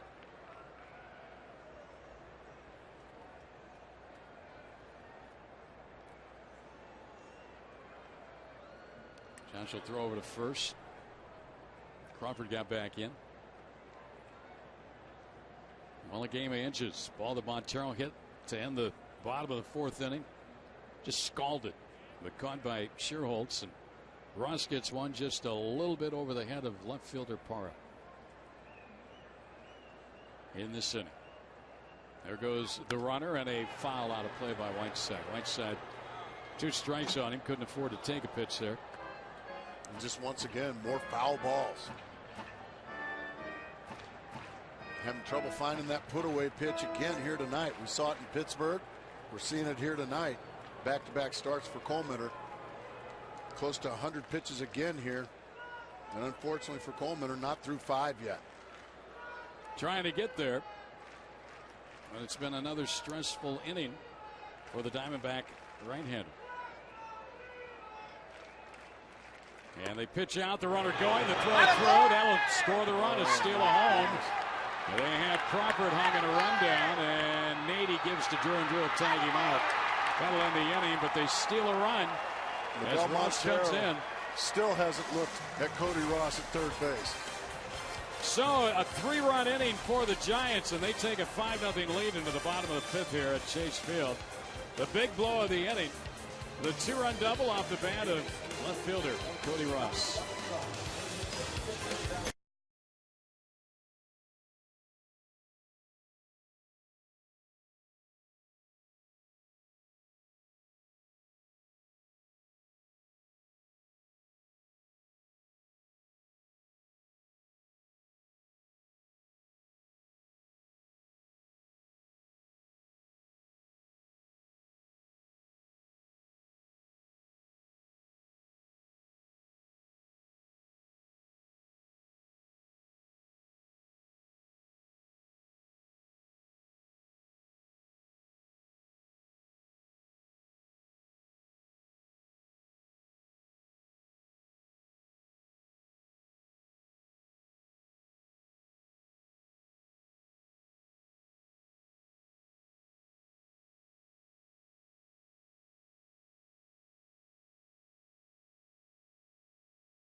Runs, and Cody Ross of the Giants pulled one off with Eli Whiteside at the plate.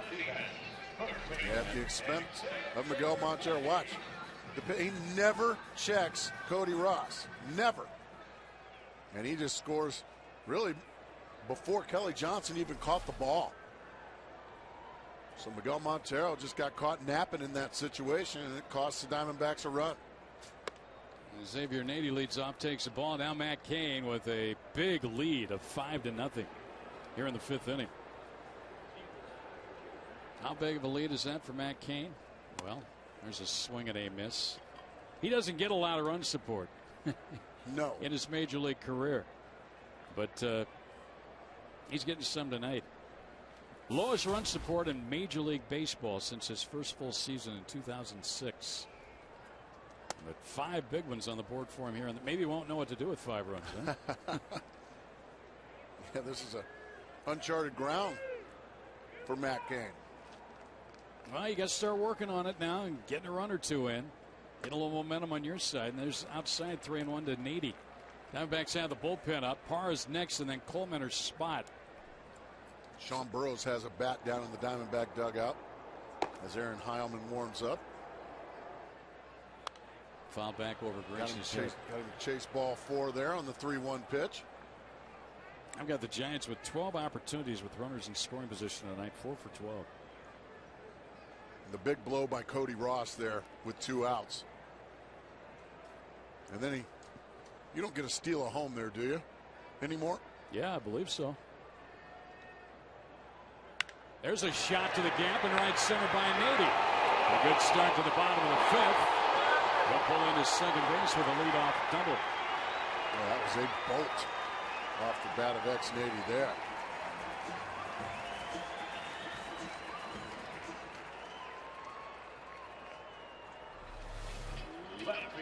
Fastball. Belt high, and Nady doesn't miss it. He just drills it into the right center gap. So the Diamondbacks off to a decent start here. They got a long hill to climb, but that's a good start. Parra had to hit his first time up. That was the first hit against Cain, the first base runner. That came with 1 out in the 3rd inning.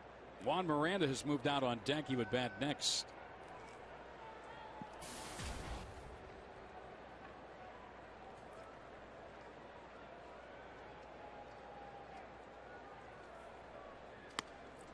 And a strike is called here. Well, again, Grace, you just have to start chipping away for the Diamondbacks here. You can't worry about the score right now. You just got to start getting some things done. 1 here, 2 there. Keep Matt Cain in the stretch. Give him something else to think about out there besides the hitter. Parra swung and a miss at a high fastball, and it's 0-2. Parra almost fell down trying to get to that high fastball.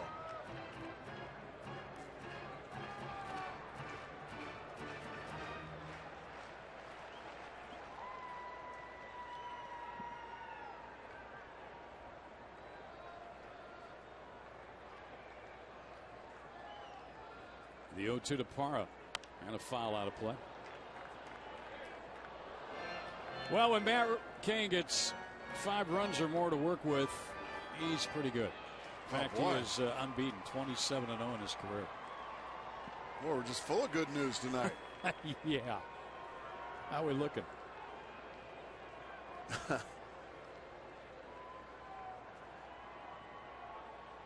And Parra takes the ball inside. 1-2 now. Makes you wonder if there's not a Giants fan down in the truck or something.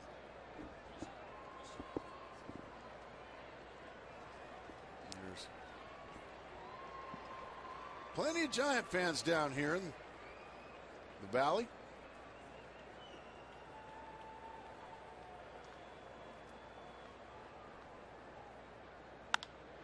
High fly ball, center field. That's easy for Torres. And it will not allow Nady to advance. That'll be an unproductive out there off the bat of Gerardo Parra. Well, let's go back to our AT&T trivia. I only threw out one name. I threw out Jeff Kent, last Giant position player besides Bonds to make an all-star team. Moises Salou in 05. He was pretty good. He was a very good player for a lot of teams. Kane and Whiteside visit now with Juan Miranda off the bench as a pinch hitter.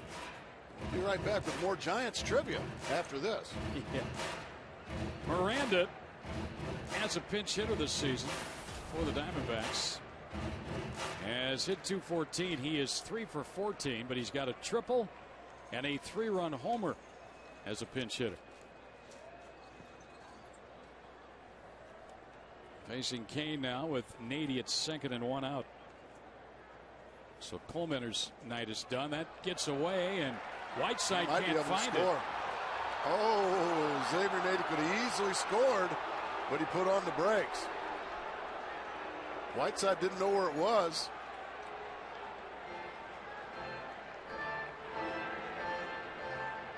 Matt Williams really hit that. That's not his call. It's right in front of Xavier Nady.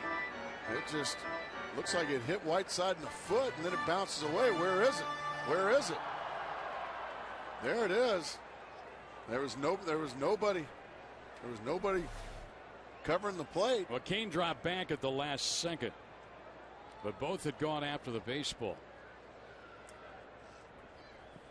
I guess we'll never know. Down 5-0. That's a big chance to take. That is a gamble to take. Big chance to take. I think it's the right move. Yeah, he probably could have scored, but down 5 runs. We saw yesterday. We saw Gerardo Park gun down a Florida Marlin down 12-4. That turned out to be a big play. And I skewered the third base coach for doing that. I think Matt Williams, the next Nady, at the end of the day, they made the right call. So a wild pitch gets Nady to third. Diamondbacks try and get a run here with Miranda up. He'll take ball 3 inside, 3-0. Juan had 3 RBIs in last night's game. A ground out and a 2-run single. He also walked in that game. Roberts top of the order next. So now's where you really want to make a statement in this inning. Not only get Nady in, but get something else going.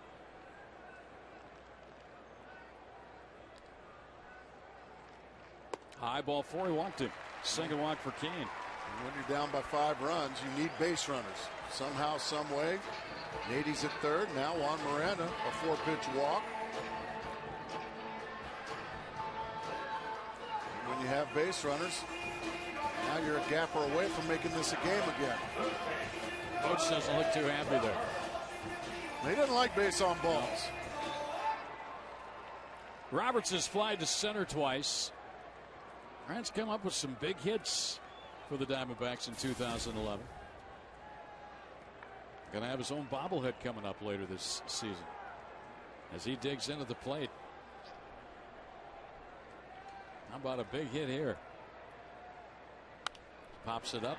It's out of play. First base side. Kelly Johnson next. He just challenged him with a fastball in the middle of the plate, and Roberts took a big rip at it, but fouled it straight back. Well, Kane given a 5-0 lead. We mentioned 27-0 in his career when leading by 5 or more runs. Running in a little trouble here in the 5th. First and third, 1 out. Roberts into the dirt, and a nice block by Whiteside. Very nice block there to save 90 feet and keep the double play in order. Double play will get him out of the inning. Things that don't show up in the box score, but Eli Whiteside snuffed a would-be wild pitch there. And while Kane is 27-0 in those games, 5 runs or more, the Giants are 33-3. So there is a chance here. 2-1 on Roberts. They're making him work now. The last inning, they made Kane work, and it was a smash by Montero that was caught with 2 on that ended that inning. This inning started with a double. A 1-out walk puts runners at first and third. Roberts up there in a 2-1 count. And he hits one to left, but Ross is going to get it. Back near the warning track. Nady tags. He can walk home. And it's an RBI for Roberts. Diamondbacks are on the board. It's 5-1. And if you're Matt Kane, you'll certainly take that. But a good job by Ryan Roberts. He did his job, and that is to get Xavier Nady home. He would have liked a little more. Roberts loves the ball up in the zone. He's a high ball hitter. He hit it hard. But he hit it right to Cody Ross at about the track. Now Kelly. See if he can do some 2-out damage. And he hits one to left right there for Ross coming in. And the Diamondbacks settle for the 1 run on 1 hit. They'll leave a man, and we'll go to the 6th. It's 5-1 Giants.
Diamondbacks baseball brought to you by Southwest Airlines' new Rapid Rewards. Unlimited reward seats, no blackout dates. By Colorado. Have your best summer vacation ever in Colorado. Land and book today at Colorado.com. And by CenturyLink. Quest becoming CenturyLink. CenturyLink, your link begins here. Find out more at CenturyLink.com/link. Eli Whiteside was at the plate when the Giants pulled off a steal of home. Got another runner cut down in the 5th inning. And Aaron Heilman on. Throws. And Whiteside fouls at strike 1. You were talking earlier about Whiteside and the gray hair. He prematurely gray. Started turning gray when he was a high school and sophomore. Went all gray when he started playing pro ball. Well, pro ball make you go gray. He's only 31 years old. Or make you lose your hair, right? Make your manager go gray, one of the two. Heilman on now and trying to close down the Giants here and keep it right where it is. 5-1 San Francisco. Last couple innings, the Diamondbacks have gotten to Kane a little bit. Scoring chance in the 4th. And then a run in the 5th. But you sure can't afford to give up anymore. There's a ground ball down to 3rd. Roberts has it, stick off his glove into foul territory, and Whiteside's aboard. I don't know if they'll give that a hit or not. Tried to play it off to the side and backhand it. Probably go as an error. Gave him a hit. They gave him a hit. Okay. I think your thought being is if he fields that ball, he's probably still going to have time to set himself and throw out Whiteside. Yeah. Whiteside doesn't throw all that or run all that well. He's a good old backup catcher, but now he's a front line catcher with Posey out. Matt Cain going to probably drop a bunt here and get back in the dugout and rest. He looks down to Tim Flannery, his third base coach, to get the sign. Cain laid down a bunt in the 4th inning and produced a run. Ross came in to score from 3rd. And he bunts here. Back toward Heilman. He fields. One play at first. Johnson covering. 1-4. Sacrifice good. Runner to second with 1 out for the top of the order.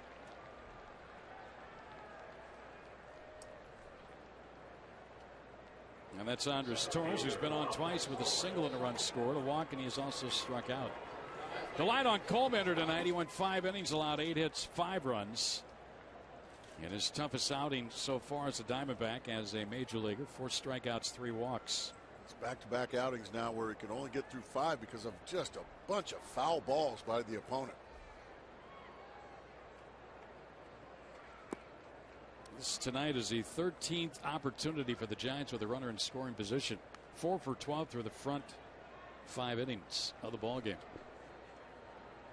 That's a lot of scoring chances. Diamondbacks last night, 21 opportunities in that game. At one time they were 6 for 11. They finished 8 for 21.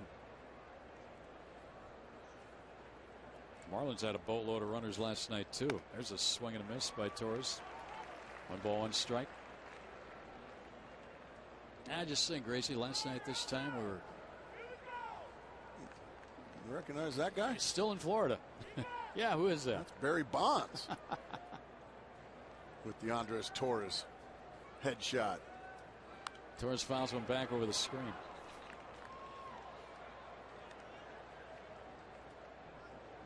All of those years, and the Giants won their first championship in San Francisco last year. Barry's been out of the game now for a couple of years, right? 3rd year out.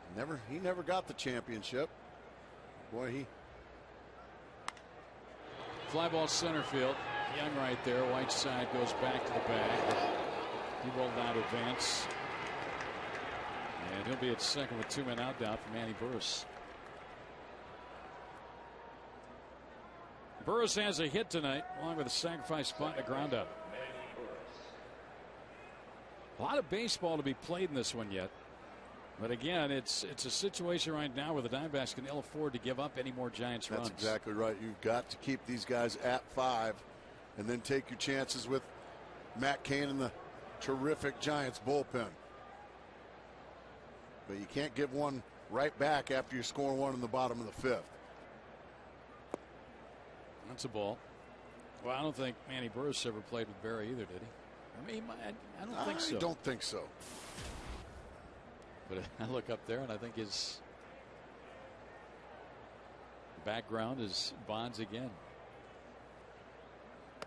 A ball inside from Heilman, 2-0. Heilman would probably behoove himself to go after Manny Burris, throw him some strikes. You got Sandoval on deck, who's hit the ball hard twice tonight and walked, swinging it pretty good. I'm sure if you talk to the Giants as a team after the ball game, they're going to say, boy, having Sandoval back in there, it makes such a big difference. 3-0. Heilman might be facing Sandoval here in a moment with 2 on.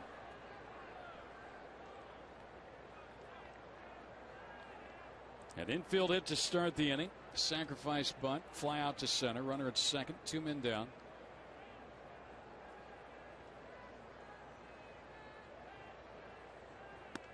There's a strike. 3-1 on Burris.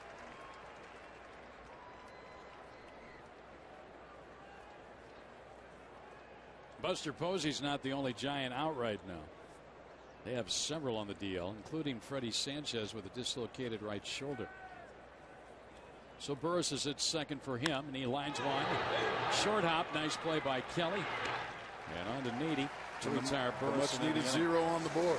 No runs and they get a man left. 4 for 13, 4 for 14 now are the Giants. Runners in scoring position, but they lead.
Diamondbacks trailing here by a score 5-1 to the Giants, and Matt Cain has been dealing.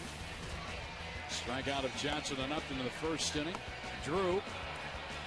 And then Pablo Sandoval back in the lineup. First time up, an RBI single.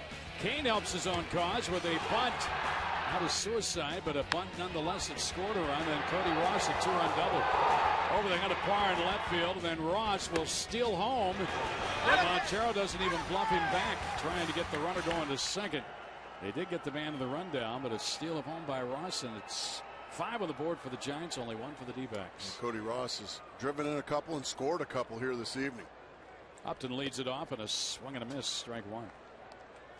Justin has struck out, and he has singled to left field. Now, here in this inning, that's where you need to start putting up a crooked number. Really cutting into this lead. That's part of the order up here in the 6th. That'll miss inside to Justin. Cain's pitch count is at 74. Still plenty of bullets left for him. Allowed his first run of the night in the 5th inning. A sac fly by Ryan Roberts. Upton a foul back. Justin in the hole, 1-2. Cain has struck out 3. He's walked 2. He's given up 3 hits. Rockies winning their game tonight over the Padres 6-2 in the bottom of the 7th. Well, the Dodgers are in a 1-1 ball game, bottom of the 5th in LA with Cincinnati.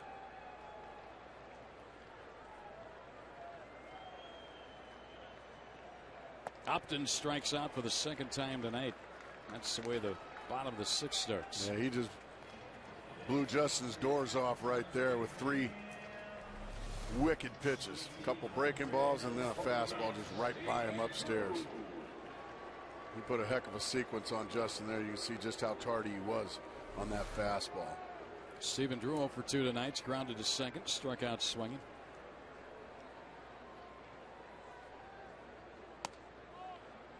Cain will miss a little bit outside. D-backs will face another tough one tomorrow night, Madison Bumgarner. If you look at his record, not very impressive at all, 2-8, but an ERA of 3.23. Here's another guy that was terrific in the postseason last year as a 21-year-old for the Giants. And just about everybody they run out to the pitcher's mound, you have to say he's a tough one. Yeah. Ball 3. Not ball 3. The matchup tomorrow, Joe Saunders will get the ball for the Diamondbacks. Joe's won 3 of his last 4. Remember earlier this season, Saunders dialed up 5 double plays against San Francisco here. There's a strike. 2 Drew.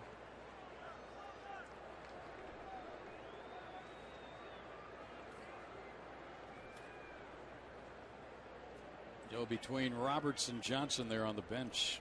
There's a shot to the gap. And a left center field, and it's all the way to the wall.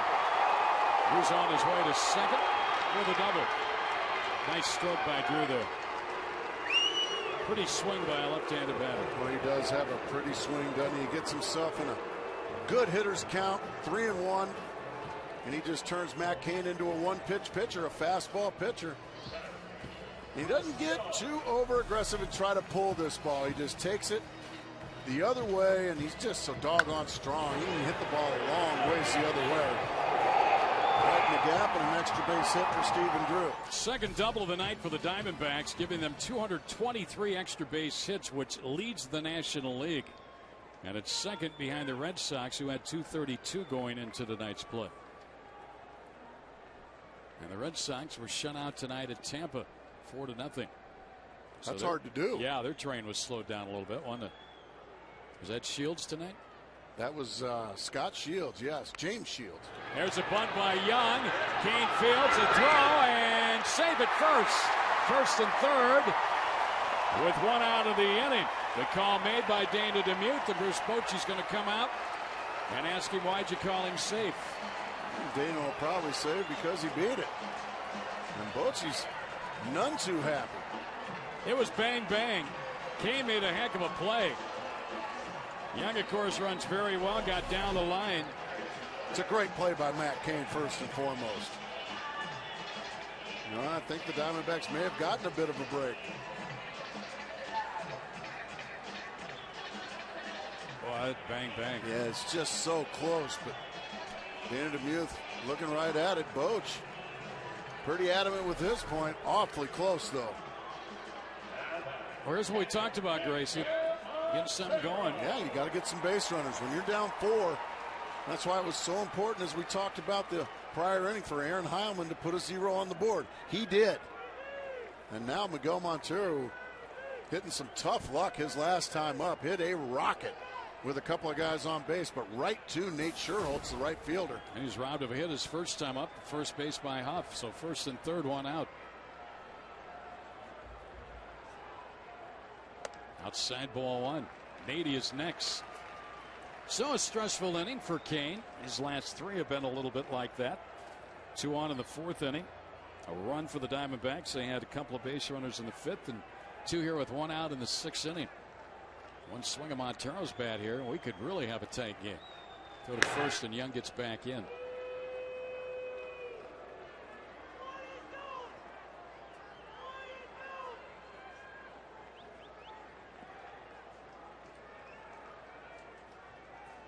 Montero's got a little room out there in right center. And Miggy, he went around. He had a. I think that was just a called strike. Tough to tell. It might have been a swing, too. There's a lot going on, one of the two. Yeah. Well, it's just a terrific breaking ball is what it was from Matt Cain. It's fun when they give that stop action, though, and you see that arm bent like it is for a pitcher. It just looks painful, yeah, doesn't it does.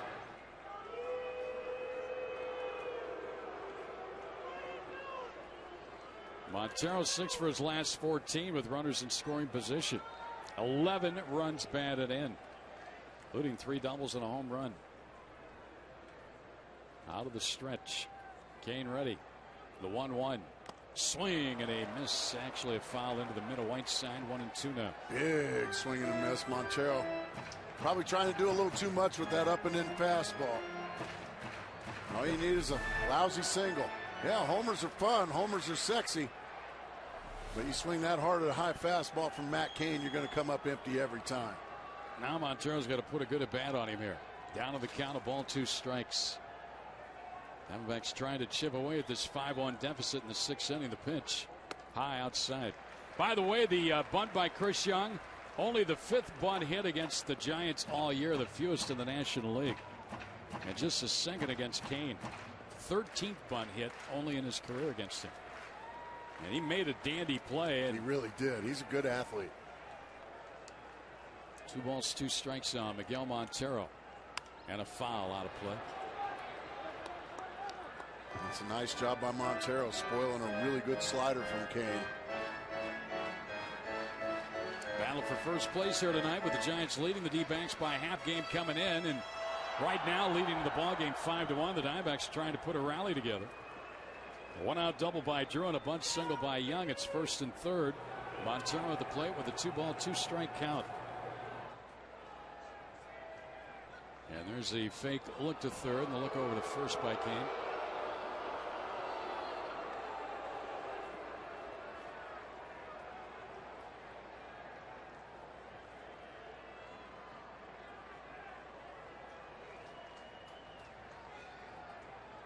Now the 2-2. High drive. We got a game, folks. 5-4. Home run Montero.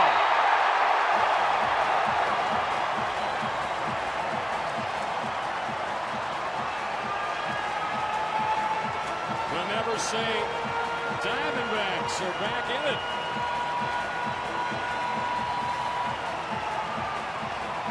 For Montero, his 8th of the year, 36 runs batted in. And that was a no-doubter. Montero becoming a big-time RBI guy. 4 yesterday. Now 3 here. Tried to come inside, and it goes right back to the middle of the plate, belt high, and that is just destroyed by Miguel Montero about halfway up. The bleacher seats up in right field. Yeah, Ryan Roberts. You know he's always going to be excited. Oh, Miguel Montero. 37 RBIs now for Montero. 7 in the last 2 nights. I take it back, 36. But you know what I mean. Yeah, now 80. Outside ball 1. Well, there's that crooked number we were talking about, Gracie. Steven drew a really good at-bat. Young with the bunt base hit, and then the long ball from Montero. We got a ball game, as you said. 80 fouls one back. X has got a double tonight and a run scored. So Miggy. It's Miggy with a long blast into the right field bleachers. I told him it was a haircut. That's what I said. I like it. High and tight with Miguel. The 1-1. Nady, wow. That's going to the upper deck. Yeah, he got around on that one just a bit too early. I'd like to see that one go fair. Yeah, that's about 900 feet foul, but it was an impressive hit hard. Foul ball. Yes. Did you ever hit many impressive foul balls? No, I didn't. I couldn't hit a ball on the upper deck. You kidding me? 1-2 now on X. High and tight. 2-2. Just to let you know I'm still out here, Mr. Nady. Well, we talked about Kane when he's given a 5-run lead in his career 27-0. Now it's a 5-4 game. Nady on the ground is second to Burris. Kind of nonchalantly throws him out. Let's take a look at the swing from Montero from the side view. Watch how he stays back on his back leg. Everything staying back on. That's how you get so much power. Bam! What lift, huh? And there was no doubt about that one.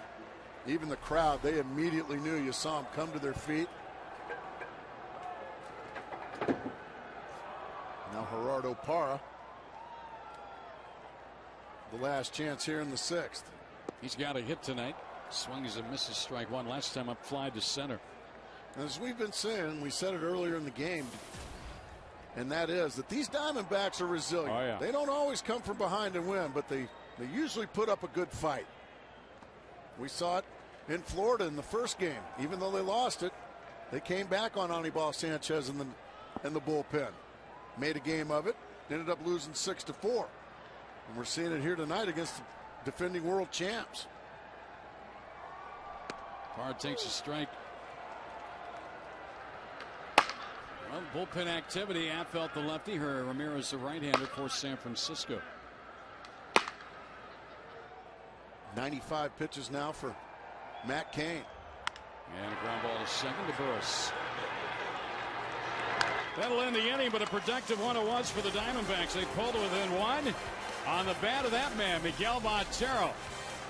His 8th of the year, a 3-run blast. It's 5-4 Giants after 6 here in downtown Phoenix.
Major League Baseball All-Star Game history going head-to-head to determine which is the most memorable of all time. Go to MLB.com/moments. Vote now for your favorite Midsummer Classics, and tune into the 2011 MLB All-Star Game Tuesday, July 12th at 8 p.m. Eastern, 5 p.m. Pacific here on Fox to find out who won. Pablo Sandoval leads it off here, and he shows bunt, takes a strike from Aaron Heilman. 5-4 is our score now.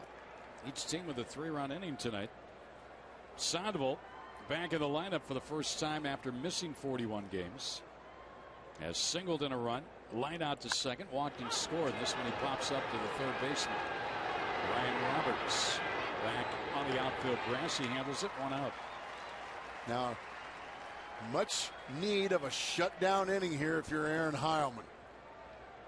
All the momentum right now is in the third base dugout, the Diamondbacks dugout. Now, Heilman's got to go through the heart of this Giants order, and he got one big out there, the leadoff man, Pablo Sandoval, but he's still got Huff and Scherholtz, and then if anybody gets on, we'll just call him that guy, Cody Ross.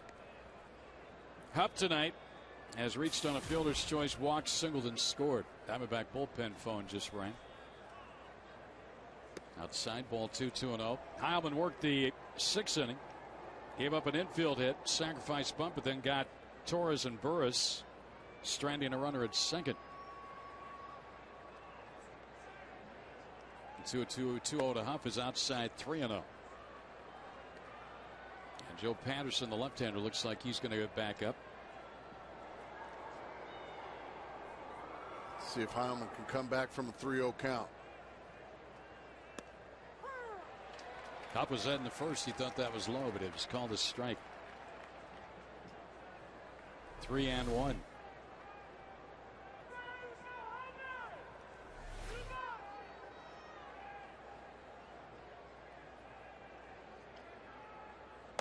It's a walk. 1 out walk. Brings up Nate Scherholtz. 0 for 3 on the night. Well, you talked about the resiliency of this Diamondback ball club, and pretty dormant with the bats against Kane. Snuck one across in the 5th inning, and then a double, a bunt single, and the 3-run blast has got them right within reach here. Right now, that steal of home where it was the double steal, where Miguel Montero never checked third base. That's kind of looming large right now. Yeah, he got 3 back with the bat. No question about that. But at the time, you didn't think that would loom that large. But lo and behold, there it is. It's now a 5-4 ball game. Heilman falls behind Scherholtz, left-handed hitter, the right fielder for the Giants. There's a shot. That's a gapper. Barr trying to cut it off. It'll go all the way to the wall.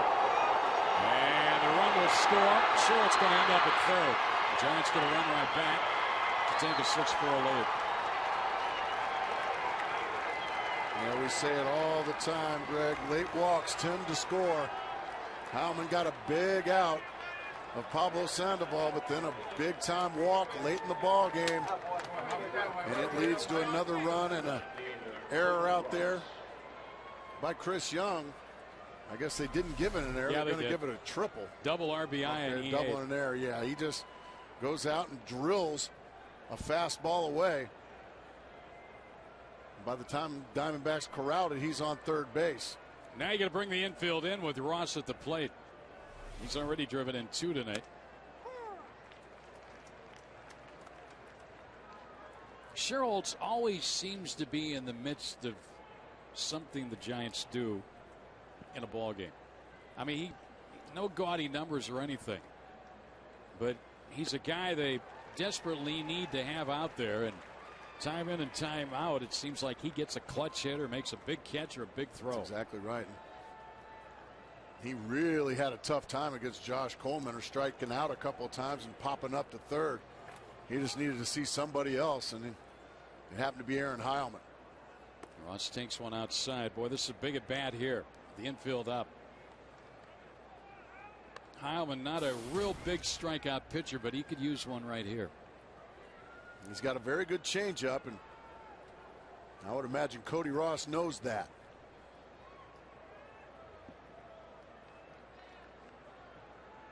Ross already 2 doubles, 2 runs scored, and 2 RBIs tonight. Strike 3 call, got him. I think he was looking for the change up there, and he got a fastball zipped right to the inside corner. And he was just locked up there by Heilman fastball. Yeah, that's a good pitch right there. And Vic Carapazza rings it right up. Huge out. Now Crawford will be the batter. And Gibby is going to make a pitching change here. He's going to go bring in Joe Patterson, the left-hander. With a runner at third and 2 men out in this 7th inning. So the Giants have added a run here. What was a 5-4 lead is now 6-4. They're trying to freeze the runner at third and keep it a 2-run ball game. Back in the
specialist last year, remember?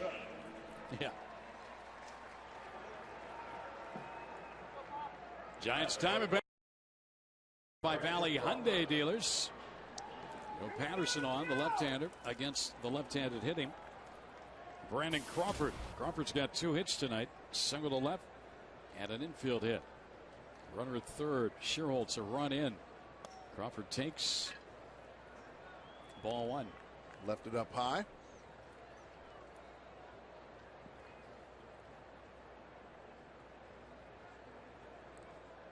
Swing and a miss. First rare back and threw that one right down the middle and right by Crawford. For Joe Patterson, this is his 31st game.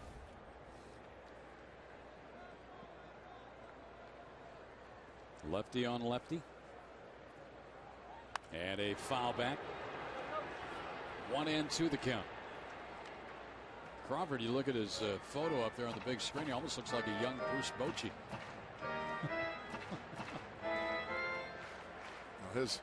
His melon isn't near as big as Bruce Bochy's. Well, okay. Strike 3 call. Patterson does his job. But the Giants get a run. And they up their lead back to a couple. It's 6-4. Diamondbacks bat, bottom of the 7th.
Diamondbacks Live. And Joe, I know you're annoyed. 6 runs on the board for the Giants, but there's a couple of those runs that are under your skin, aren't they?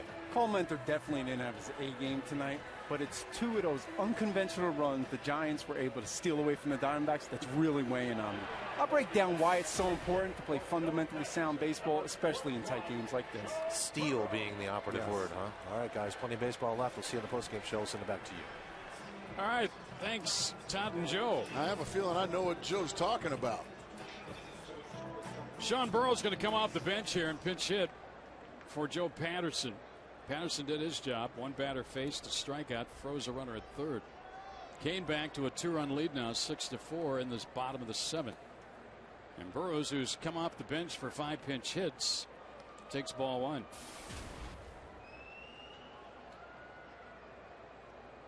Hitting .250, 5 for 20 overall. 1 start for Burrows. And he fouls that one back. He gives you a quality at bat each and every time up there. Veteran. He knows the strike zone.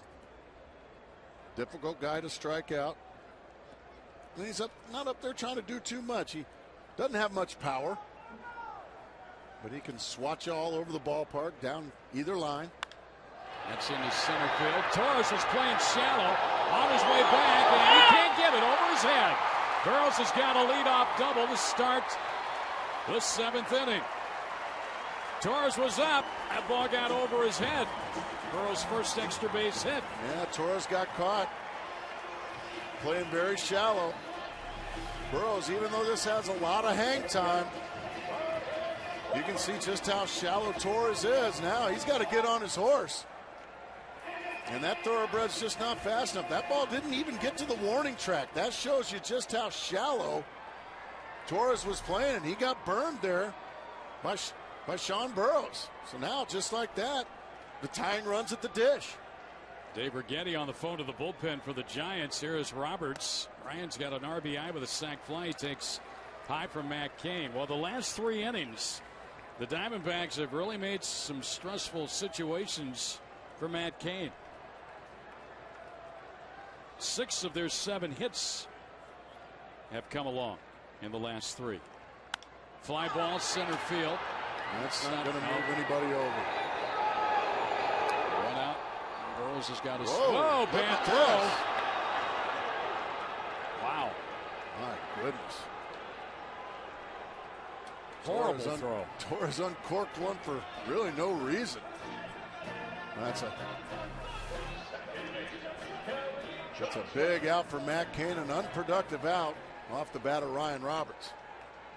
They lose an out. The runner's still at second, and here's Kelly, who's 0 for 3 tonight. By the way, the first extra base hit for Sean Burrows since 2006. He's been awfully good since his recall from AAA Reno has Burrows. Good for him. 6 pinch hit. Kelly rockets one to center. Torres back. He will make the catch. Burrows now has to hustle back to second, and they're 2 down. Wow, what a play there by Torres. He gave one up, but he just took one away. Well, you got that right. He was playing much deeper with Kelly Johnson. I didn't think there was any way Torres was going to be able to get to this ball, but he certainly did, and just made a great play on the full run. Just a terrific play by the center fielder Torres to rob Kelly Johnson of at least 2 bases. This may be the hardest we've seen the Diamondbacks hit Matt Cain in a long, long time. I mean, the last few innings, they've really hit some rocket shots against him. But he's still got the lead. Justin Upton, 1 for 3 tonight. 2 strikeouts sandwiched in between, a single to left. Outside ball 1. Well, that runner was at second with nobody out. Now he's at second with 2 out.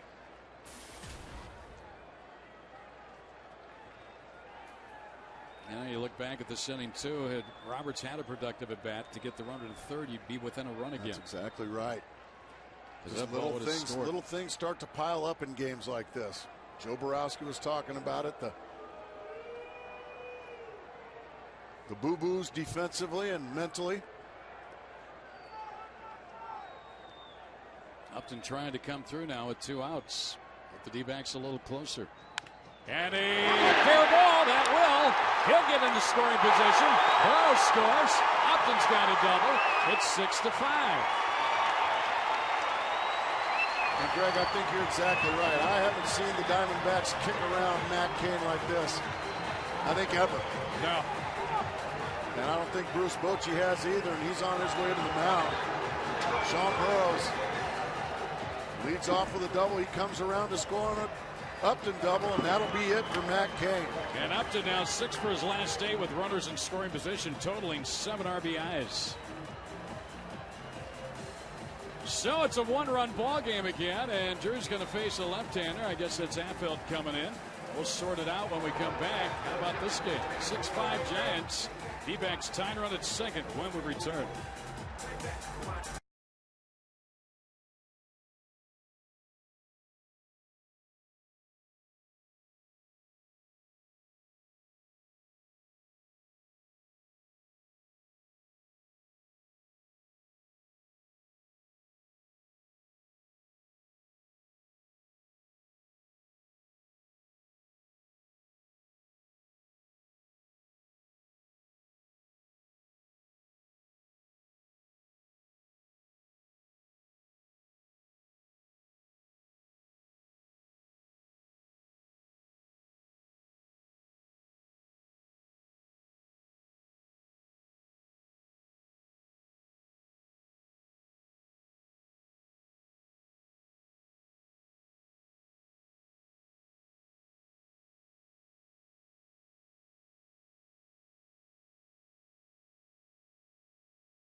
On the Giants bench, Justin Upton just rocketed a double down the left field line. And that got the Diamondbacks another run in this game. 5 off Cain to make it a 6-5 ball game. Just inside the bag and down the line past Pablo Sandoval.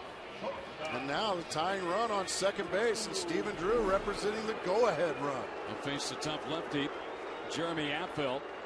And I'll be honest, Greg, I didn't see this coming. Nope. With a 5-0 lead for Matt Cain. I just did not see this coming. Let's see if Stephen Drew can bring this house down. You see Affeldt's numbers.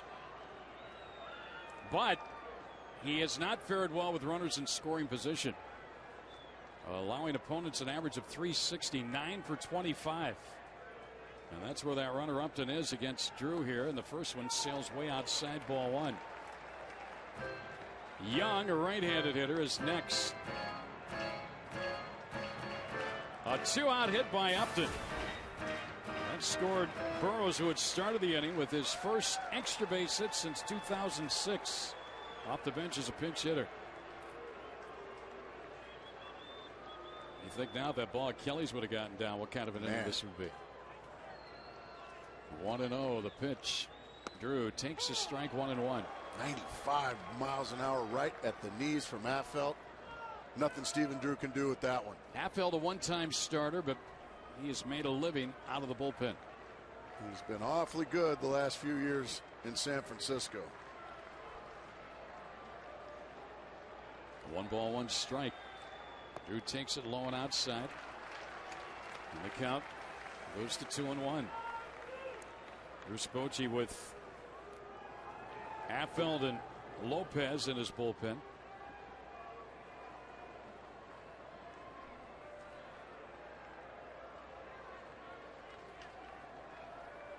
Drew looking for the 2-out hit. Upton just gave him one. Drew on the ground at first. It's going to end the inning. Should. Huff gives to Affeldt covered for the out to retire the side. But the Diamondbacks answer right back with a run of their own. We'll go now to the 8th inning. It's 6-5 San Francisco.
Let's get to our text poll question tonight and your response. Would you like to see the Diamondbacks in the American League? We're with the 85% that say folks. No. Nice going, folks. Good to see you're on the ball tonight. Let's see that stinking DH. Man, we want managers to have to manage. That's right. Double switches. Work a bullpen. Baseball the way Abner invented it. Here's Eli Whiteside to lead it off against the new Diamondback pitcher, Esmerlin Vasquez. And Vasquez throws a strike. Whiteside's got an infield hit tonight. Diamondbacks trying to steal one, and that's how you would have to certainly describe this one if it works out that way. This is officially one that you were dead and buried. That's low.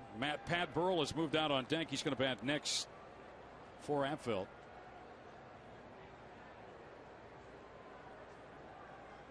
Both starting pitchers gave up 5 runs tonight. And when all is said and done, their lines were pretty similar except for innings pitched. That's exactly right. Kane went 6 2/3. Coleman 5. They both allowed 8 hits and 5 runs. Both struck out 4. Coleman walked 3. Kane walked 1, but Kane gave up a 3-run homer and had a wild pitch. That's high. 3-1 from Vasquez to Whiteside. Boy, you don't want to walk this guy with an average of 206. No, he's the leadoff man, too. And that's been Esmerlin's problem. When he gives up runs, it's usually because he's walked the leadoff man. His first batter efficiency only 59%. He's retired 16 of the 27 that he's faced coming in. And he walked this man to lead it off. Wow. Well, and after you just get a run, that will drive your manager batty. You walk a 200 hitting number 8 hitter to lead off the 8th inning. And now Burrell will be called back. And the Giants will counter instead with Chris Stewart, a catcher. I'm sure this is to bunt. You pull back Burrell, your slugger, and now Chris Stewart, a very light hitting backup catcher, he's going to be called on to bunt. Eli Whiteside not going to be very easy to bunt to second base either.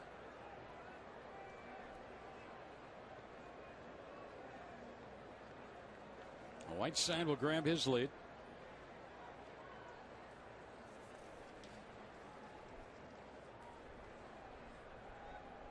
And a ball 1.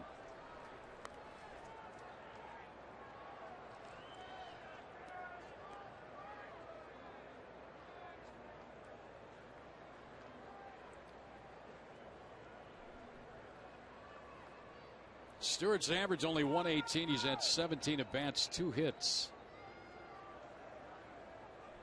And now he's going to swing and he fouls one. He saw Nady charging hard from first. Well, that's what you want. That's what you want. By charging hard at first, you force the light hitting Stewart to swing the bat. He's hitting 118. He's up there to bunt. Go ahead and force him to swing the bat. He does not have a sacrifice bunt.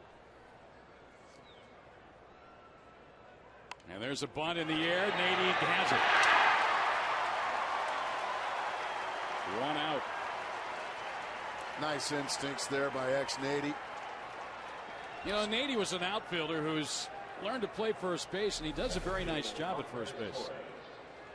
He's coming in hard now. All of a sudden, he makes a beeline on it, makes the play. And Bruce Bochy not going to be happy with that execution. Here now, Andres Torres, who's 1 for 3 on the night, and has also walked in the game. And he takes a ball outside. Torres singled to start the ball game, and the Giants got him in the first inning. An RBI single by Pablo Sandoval. Again, we repeat what we have said before. You can't really afford to give up any more here, especially getting late into this game with that back end of that Giant bullpen as good as it is. And that's the thing. The Diamondbacks have survived a couple or 3 haymakers here this evening and gotten off the mat and landed a few of their own. But but it's like a prize fight. You can only take so many haymakers before you get knocked out. High fly ball. Right field. Upton draws a beat on it. Under. Makes the catch. Whiteside back to first. 2 down in the inning. Well, 1-run ball games. These two ball clubs play a lot of them. The Giants, wow, 18-9. The Diamondbacks 14-8 in second place. 18-9. That is just terrific. Remember the Diamondbacks lost what, 6 straight? Then they won 8 in a row. Yeah, 1-run games. Manny Burris, the hitter. He's 1 for 3 tonight. You saw the bullpen for the Giants at Sergio Romo up loosening.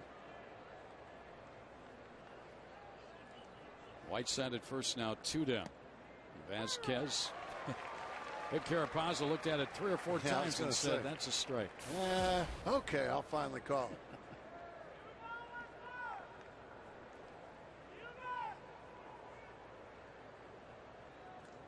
Vasquez is the 3rd reliever used tonight by the Diamondbacks. Heilman and Patterson. That's a strike. He knew that one right away. 0-2.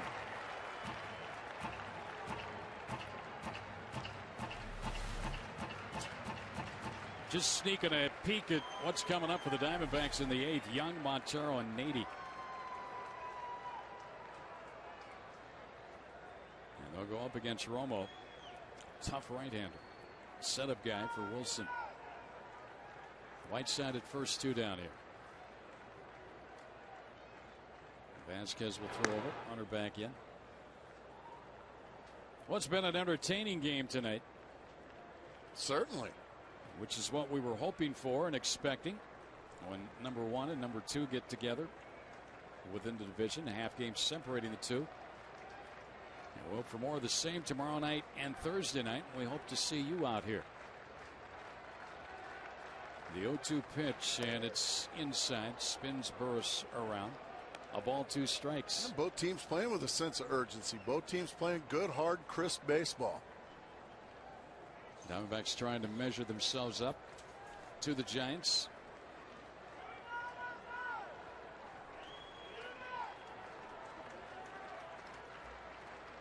And if you want to do anything in the West, you have to go through San Francisco. There's a line drive, and that's a hit. Whiteside will go on to 3rd. Saddles are going to be coming up here with runners at 1st and 3rd and 2 out. Well, Vasquez started the inning with a walk. Now he's going to face a real trouble spot in Sandoval. And a guy that kills the Diamondbacks, Pablo Sandoval. Change up. Burris just goes down, swats it past Nady and into right field.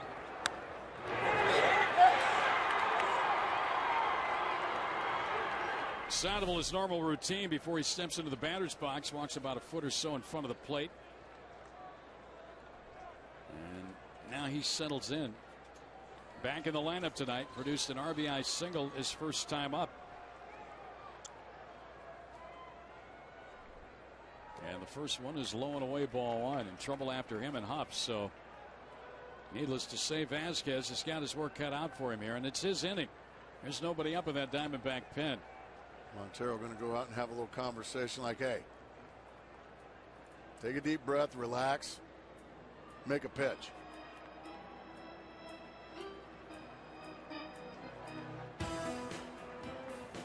Trying to keep it at a 1-run ball game. Sandoval trying to extend the lead one more time for the Giants, who at one time led in this game 5-0.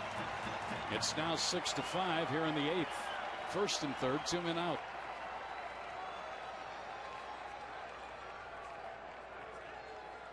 Vasquez ready.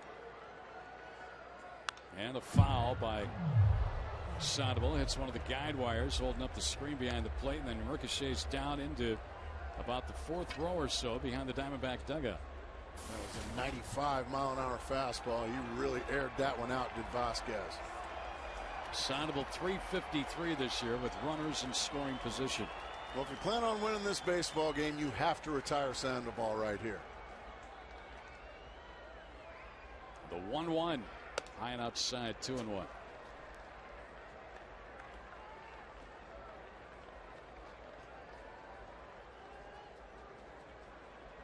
Giants have out hit the Diamondbacks tonight 11-8.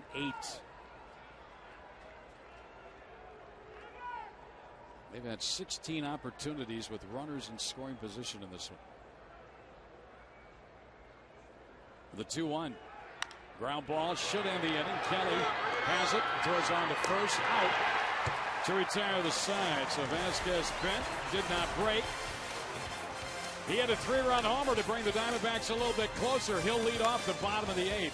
6-5 Giants. Miguel Montero.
Voting is now open for the 2011 All-Star Game in Phoenix. Help send your favorite Diamondbacks to this year's All-Star Game by voting up to 25 times at dbacks.com. Visit dbacks.com and cast your ballot now for your 2011 All-Stars. Vote early, vote often. Vote today at dbacks.com. I like barn burners. Yeah. They're fun. Close. Haven't used that term in a while. It's kind of a Midwest term, isn't it? It's exactly what it is. Chris Young will lead it off. Can you tell I was born and raised in Tennessee? Illinois here. So here we go. Young against Sergio Romo. This guy's been good. Now you're starting to deal with beards. Well, yeah. Fear of the beard. 10 games in this ballpark for Romo in his career. 8 1/3 innings, no runs with 10 strikeouts. And a breaker in there, strike one. New catcher Stewart was unsuccessful trying to bunt a man over. He stays in the ball game for Whiteside. Young, Montero, and Nady. A 1-run ball game. And another strike. Back-to-back breaking balls.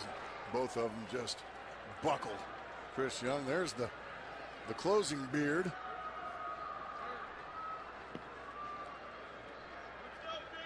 Javier Lopez is going to get up now, the left-hander.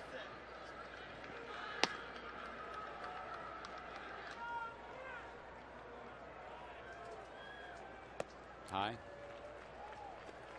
Young bunted for a hit in the 6th inning. Moving Drew from second base to third base with 1 out. Then Montero delivered the 3-run homer. Chris has also walked tonight, trying to get on here to start the 8th inning against Sergio Romo. And did he go? No. Dana DeMuth down at first. And that was Somehow, almost over the plate anyway. Somehow, some way he was able to check it up. Now it's a good call by Dana DeMuth. He did not get it out there far enough. So 2 balls, 2 strikes on the Diamondbacks center fielder. Young, a dozen home runs on the year. And he fought it off and fouled it back. Boy, that's a good description, Greg. He just fought that one off. He was all tied up, bound and gagged, if you will, and found a way to scrape it foul and survive to live another pitch. Yikes. It's just survival mode right now. There's those numbers we talked about. Romo here in this ballpark. Young battling him in here on the 2-2. And it's outside. He's running full on 3-2. Well, again tonight, the Diamondbacks have been battling through this one. Not quite there yet. They've given themselves a chance late. Trying to be one of the best bullpens in the game.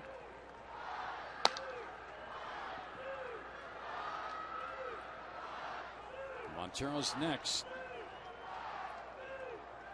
And the 3-2 to Young. He walked him, ball 4. What a great at-bat by Chris Young. The key was the fouling off of the one breaking ball. Look at Boch. You're exactly right. Good call, Greg.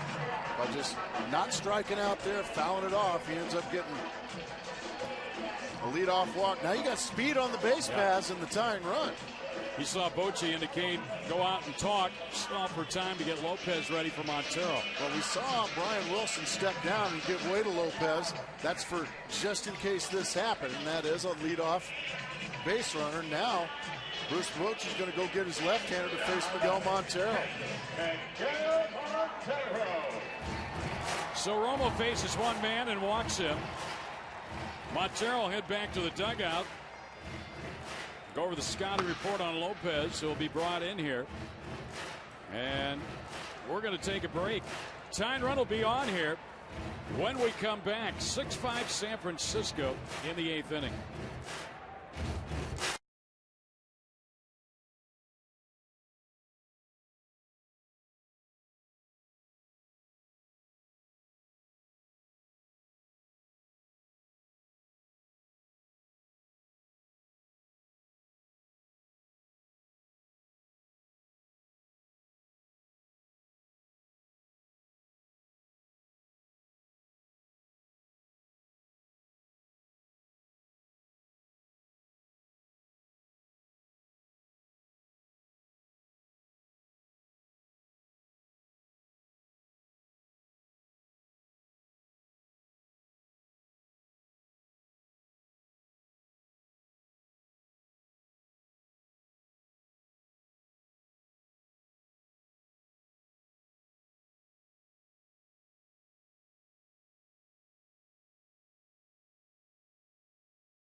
Well, if you're going to change pitchers, well, I'm going to change bats, Greg. What do you think's up with that? I guess he's got a left-handed bat and a right-handed bat. So he had a black bat to face a right-hander. Now he comes back, and he's going to grab a more of a conventional ash bat to face the left-handed throwing Lopez. Let's hope he's got a home run in it like he did the last time up. But that was the black bat. Time for a Chaz Roberts air conditioning co-play of the game. It was the Montero 3-run homer in the 6th inning. Well, good speed at first, represented by Chris Young, who just walked off Romo to start the inning. Diamondbacks double barrel action to the bullpen right now, and I believe one is puts in case they get the lead.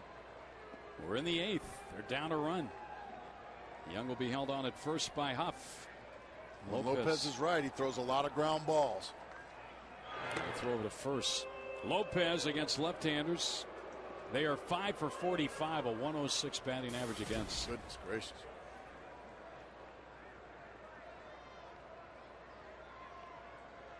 Former Diamondback. And Montero fouls one back, strike one. Nady is next. As that Ramirez down there? I believe that's Ramirez thrown in the Giants bullpen. Here's another dandy. Well, they're loaded down in their pen. Good starting pitching, good bullpen for the Giants. Ramon Ramirez. That equals good ball club. Yes. They'll have a lot of close games, win a lot of them. They'll be in there. And they're 24-0 when they lead after 8.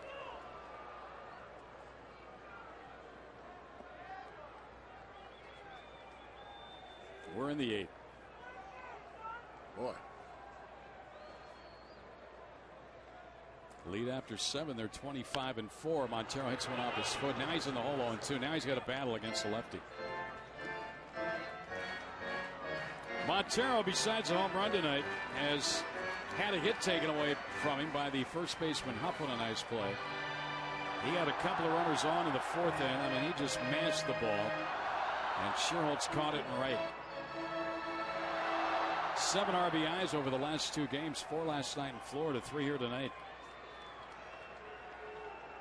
Well, you're trying to match last night's total with an RBI here. Young at first. And Miggy hits one down to third. Sandoval's got it. He'll throw to second for one on to first. Not in time.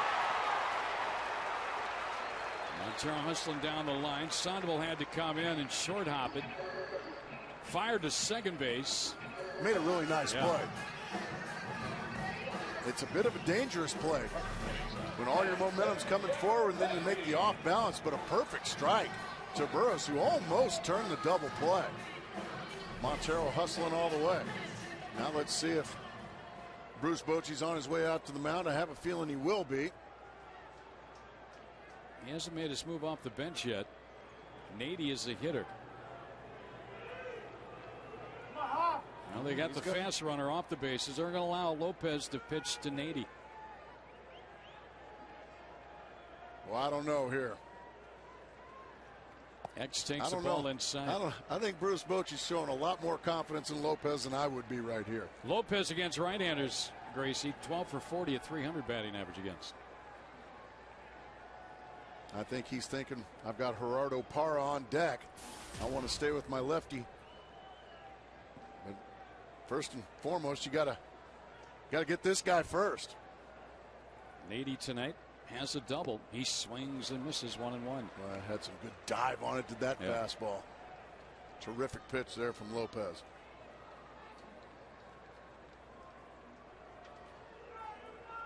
He's 2 for 4 against this left-hander in his career, is Nady. X is 5 for his last 17 against left-handed pitchers. And he hits one foul. And now he's in the hole 1-2. Lopez was with the Diamondbacks back in 2005. 29 games. Then went on to Boston. Was with Pittsburgh in 2010, and the Giants picked him up. And boy, has he been good with them. He and Apfel, that's a pretty good combo. That's exactly right. He's been terrific ever since he's put on a San Francisco Giants uniform. Kind of bounced around and struggled prior to that. 1 ball, 2 strikes on Nady. And a fly ball right field, right at Sherholtz. And he has it. Montero back to first, 2 down in the inning. Yeah, Bruce Bochy's showing some trust in the lefty, and Lopez made it pay off. Thank you very much, Skipper, for allowing me to face Nady. He got an easy fly ball to right field. And it will be Parra batting. Diamondbacks have had 2 pinch hitters off the bench tonight. Burroughs and Miranda, their left-handers. They still have Mora, Bloomquist, and Blanco, the reserve catcher. Parra tonight has a hit. He's 1 for 3 as he steps to the plate. Facing a tough left-hander. Parra's hit tonight extended his hit streak to 7 games. And it's on the outside corner, strike 1, and Parra beeps with. Parra didn't like that one. He thought that was outside. Gibby off the bench. It sweeps. Carapazzo said it was good enough. 0-1 the count. Ground ball to the right side. Burroughs has got it. That's it. Diamondbacks get a leadoff walk, but they don't advance the runner any further than first base. So we'll go to the ninth inning. It's a 6-5 Giants lead.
Back for the ninth inning. 6-5 Giants lead it. And it will be Aubrey Hunt, Nate Sherholtz, Cody Ross against right-hander David Hernandez for the Diamondbacks. Hernandez acquired in the trade for Mark Reynolds from Baltimore. Huff tonight has scored a couple of runs. He's walked twice, singled. And he takes a strike. First pitch changeup. Don't see that very often from David Hernandez. Nicely done. Instead of 85, usually see it at 95.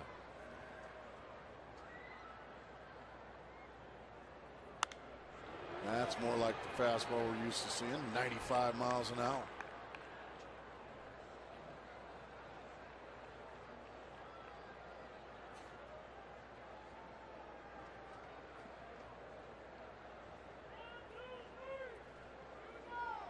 To the count.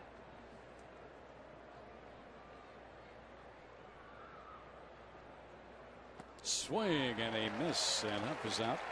Well, he showed him three different pitches. He went with the changeup, the fastball, and then the slider. Right fielder Nate Sherholtz.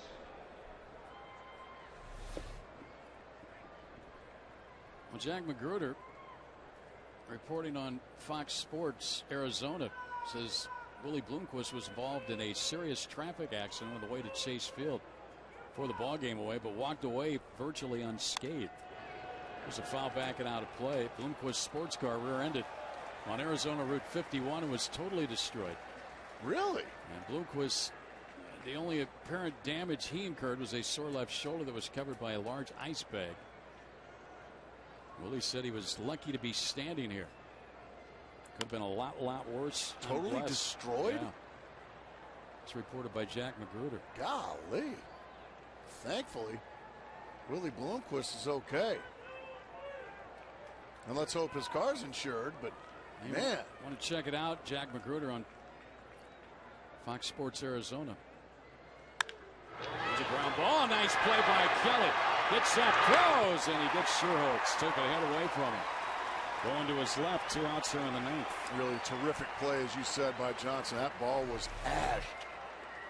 Bang! Sherholtz smokes it, a dive, a spin, and a strike over to Xavier Nady. Nice play.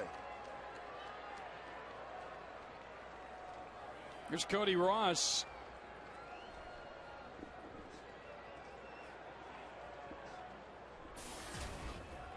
Ross has played a big part in this ball game tonight. 2 for 4, a couple of doubles, 2 runs scored, and 2 driven in. Swing and a miss. Strike 1. I think he was looking for a fastball, don't you? Yep. Well, looking ahead to the Diamondback 9th inning, Hernandez spot, so it'll be a pinch hitter, and then Robertson Johnson if anybody gets on Upton against you know who. Ryan Wilson. Ryan Wilson, one of the best in the game. That's a little bit low. 1-1.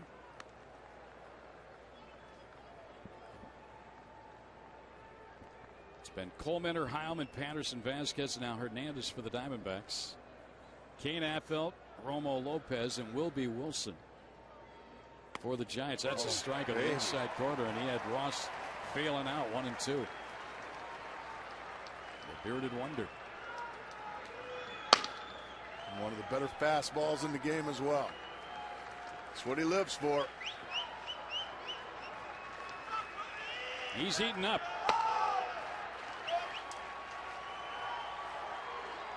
Oh, did it miss him?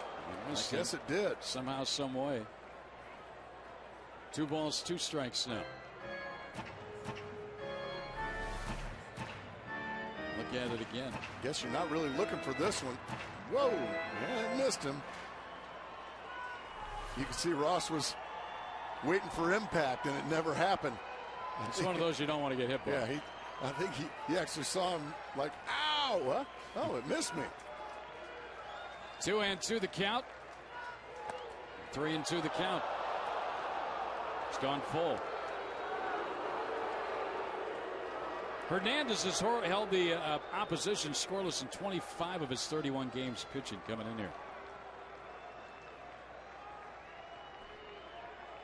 Payoff pinch. He walked him, ball 4. Well, I think it's 4. Yeah, I think Cody Ross just. Yeah. Yeah. You were right. Cody was wrong, Greg. Okay. If I must. He goes to first. A 2-out walk brings up Brandon Crawford.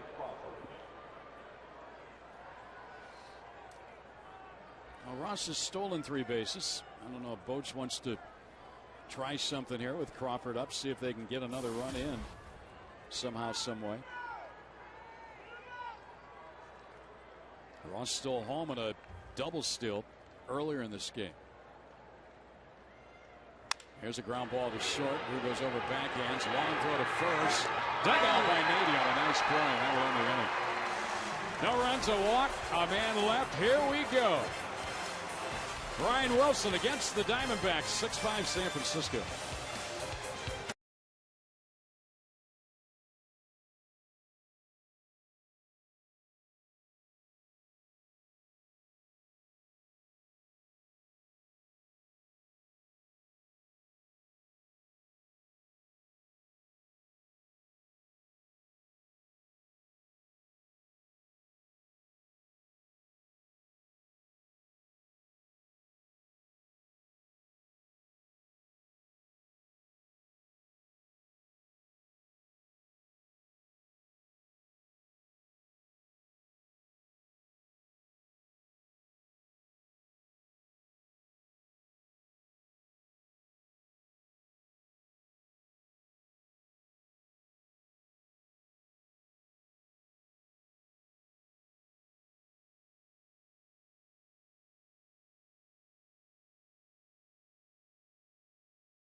Five Giants to score going to the bottom of the 9th inning.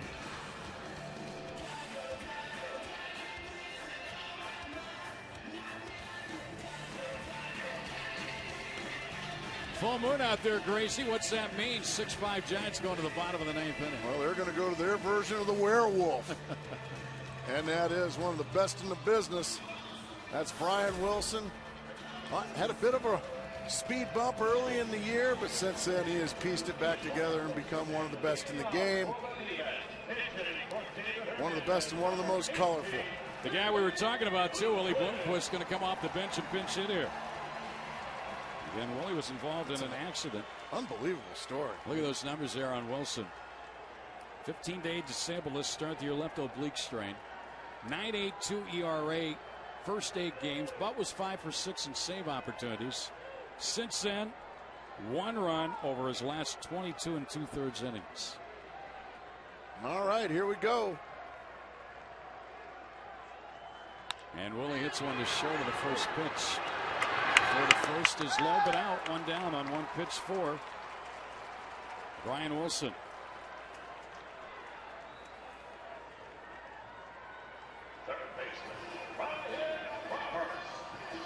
Ryan Roberts, the batter, 0 for 3 with a sacrifice fly tonight. Giants 2 outs away from extending their National League West lead to a 1.5 games over the Diamondbacks. Diamondbacks 1 base runner from getting the go-ahead, or they should say the potential winning run to the plate. Tying runners at the plate here in Roberts, who's hit a career-high 10 home runs. Wilson is a fast worker. Is 1-0. Outside, ball 2-2-0. Now the Diamondbacks got a rally in them against one of the best in the game.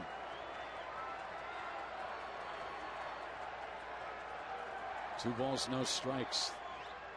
Swing and a miss. Ryan That was Roberts. ball 3. Over aggressive. Pitch about 7 or 8 inches outside, and he was swinging. 2-1.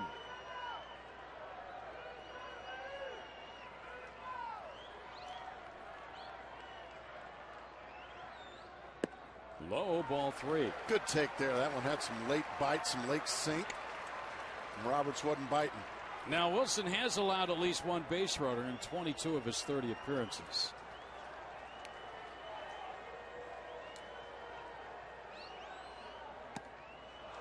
Well, count 3-2. It actually was grazed off the bat. That's another pitch out of the zone. So really 5 pitches, none in the zone, but yet a 3-2 count. Rally caps are on. See if Ryan can find a way, somehow, some way.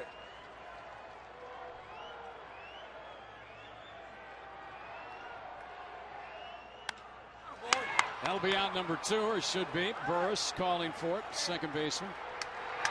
And the Diamondbacks down to their last out. It'll be Kelly Johnson.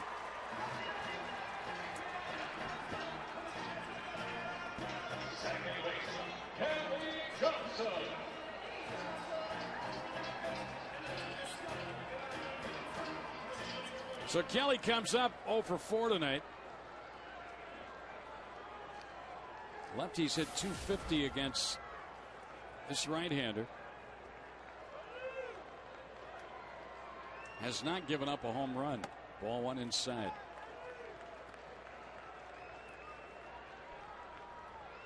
Giants looking for their 38th win. Diamondbacks trying to tie it here with 2 outs in the 9th. Ball 2 inside. That'll make for interesting baseball and a little drama if Kelly got on and brought up Upton.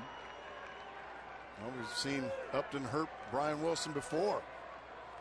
A couple of years ago, he hurt him with a game-tying home run. That's a high strike. Goodness. 2-1 the count. Kelly Johnson wondering, wow. It was on the plate. It just looked like it was a little bit up. Giants buy a run here. Ball 3 inside. That time it was more of a cutter, and it's ball 3.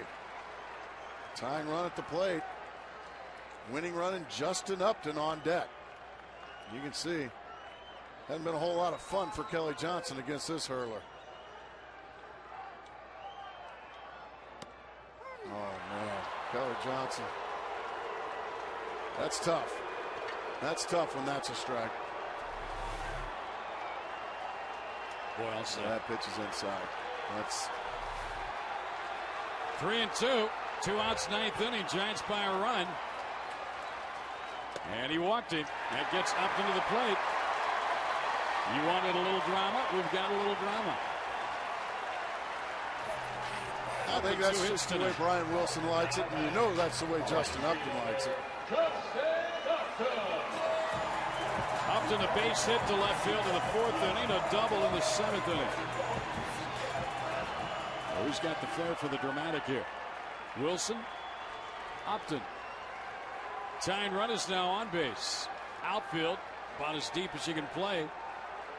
Trying to prevent anything from getting to the wall. Wilson's ready. Upton digs in. Swing and a miss, strike one. This is where Justin has to back off and say, tell himself, he does not have to swing hard to hit a home run. Justin's got light tower power. He doesn't need to try to hit a home run to hit a home run. If he just puts a good swing, good quick swing on the ball, it'll jump. Fans on their feet. 2 outs in the 9th. Oh, gosh, those pitches. The plate is expanded here. That's Maddox's strike zone there. 0-2 on Upton. I mean, this pitch is a good 6 inches outside. Vic Carapazza, the home plate umpire. 0-2 now on Justin. Yeah, that's just tough sledding right there. Kelly's at first, 2 down in the 9th. It's into the dirt. 1-2. Since 2008, Brian Wilson leads the National League saves with 145. Closest to him, Francisco Cordero, the Reds, with 126. And he's looking for his 19th here tonight. Trying to give the Giants a victory in game 1 of this 3-game series. Upton now calls time and backs out.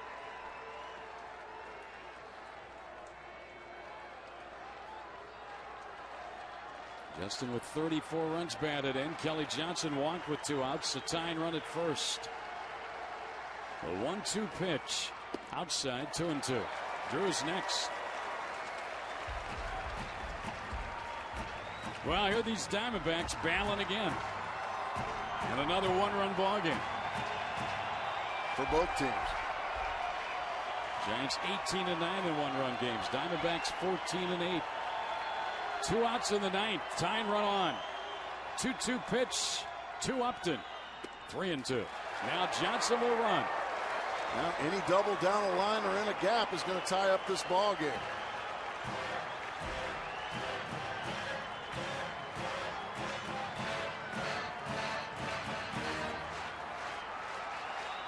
Kelly will walk off first. Upton will dig in. 3 balls, 2 strikes. Giants 6, Diamondbacks 5. 2 outs, 9th inning. And a broken bat. Foul ball. The barrel of the bat went right by Brian Wilson. And Justin Upton had no idea where the ball was. He was running down the first base line. The ball was in the Giants' dugout. You're right. He had no idea where that baseball was. Wilson picks up the barrel of the bat. His bat just explodes. Justin, well, he saw the bat break, and I think he thought part of the bat was a baseball. I think you're exactly right. But he lives to see another pitch. And again, Kelly Johnson will run with 2 outs here in the 9th inning. Giants 6, Diamondbacks 5. Upton against Wilson. Crowd making a lot of noise on their feet.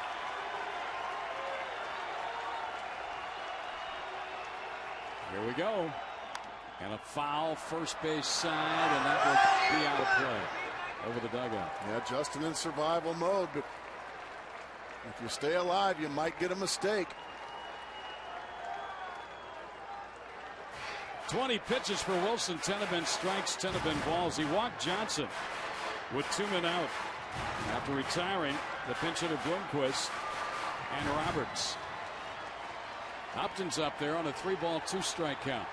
Again, Johnson will run off first. Here it is.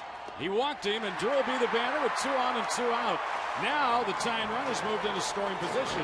That's 2 very good at-bats back-to-back from Kelly Johnson and Justin Upton after 2 very easy outs to start this inning. Brian Wilson, maybe a little too fine, walks back-to-back guys.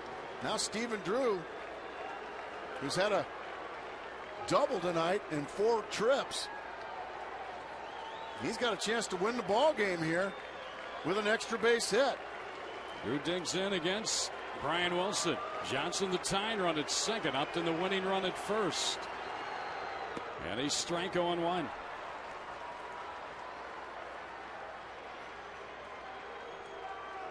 Drew leads the club with those 39 runs batted in. He's been swinging a hot bat. Gracie pointed out a hit tonight, a double. Boy, a double here would look great. The pitch. Fouled it back, and now it's 0-2 very quickly. Well, he did take a good rip at an inside fastball, but Wilson just hit his spot perfectly on the inside corner. Back-to-back 2-out walks by their closer, Brian Wilson, has made this game maybe a little too interesting for Bruce Bochy. A base hit away from tying it up. But an 0-2 count, so Drew's got a battle. He digs in. Wilson is ready. 2 on, 2 out in the ninth. High to the backstop. Runners will advance. Yes, barely. Boy, it took a ricochet back to the catcher, Stewart. He fired down to third. Kelly just got in. Upton to second. So the tying runs at third. The potential winning run in scoring position at second base. Brian Wilson making it awfully interesting and doing it with wildness. Back-to-back walks now. One right by the noggin of Stephen Drew. Kelly looks like he may have come off the bag. He's in there safely. But it looked like, yeah, he got it on there, but then it's off. Yeah, he's on the bag. He's on the bag. That's the right call. 1-2 on Drew now. Base hit will win it. Wilson is ready. Here's the pitch. Strike 3 call, got him looking. Drew going to argue with Vic Carapazza. The Giants have got a victory here tonight as they win another one-run ball game. They're 19th of the year. They beat the Diamondbacks by a score of 6-5.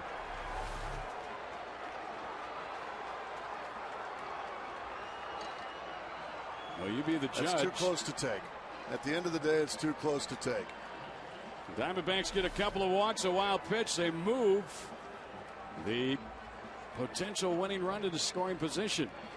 Brian Wilson, APS Energy All-Stars, 19th save of the season. And the Giants get a one-run win here tonight, win the first game of the series, and extend their lead in the National League West to a game and a half as we look at the standings.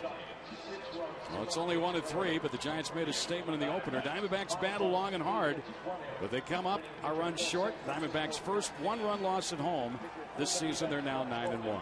Once again, our final score, 6-5 Giants. For more information, highlights, and breaking news on the D-backs, check out FoxSportsArizona.com. Don't go anywhere. We're ready to give you a complete wrap of the game. Diamondbacks Live presented by CenturyLink, and it starts right after a short break.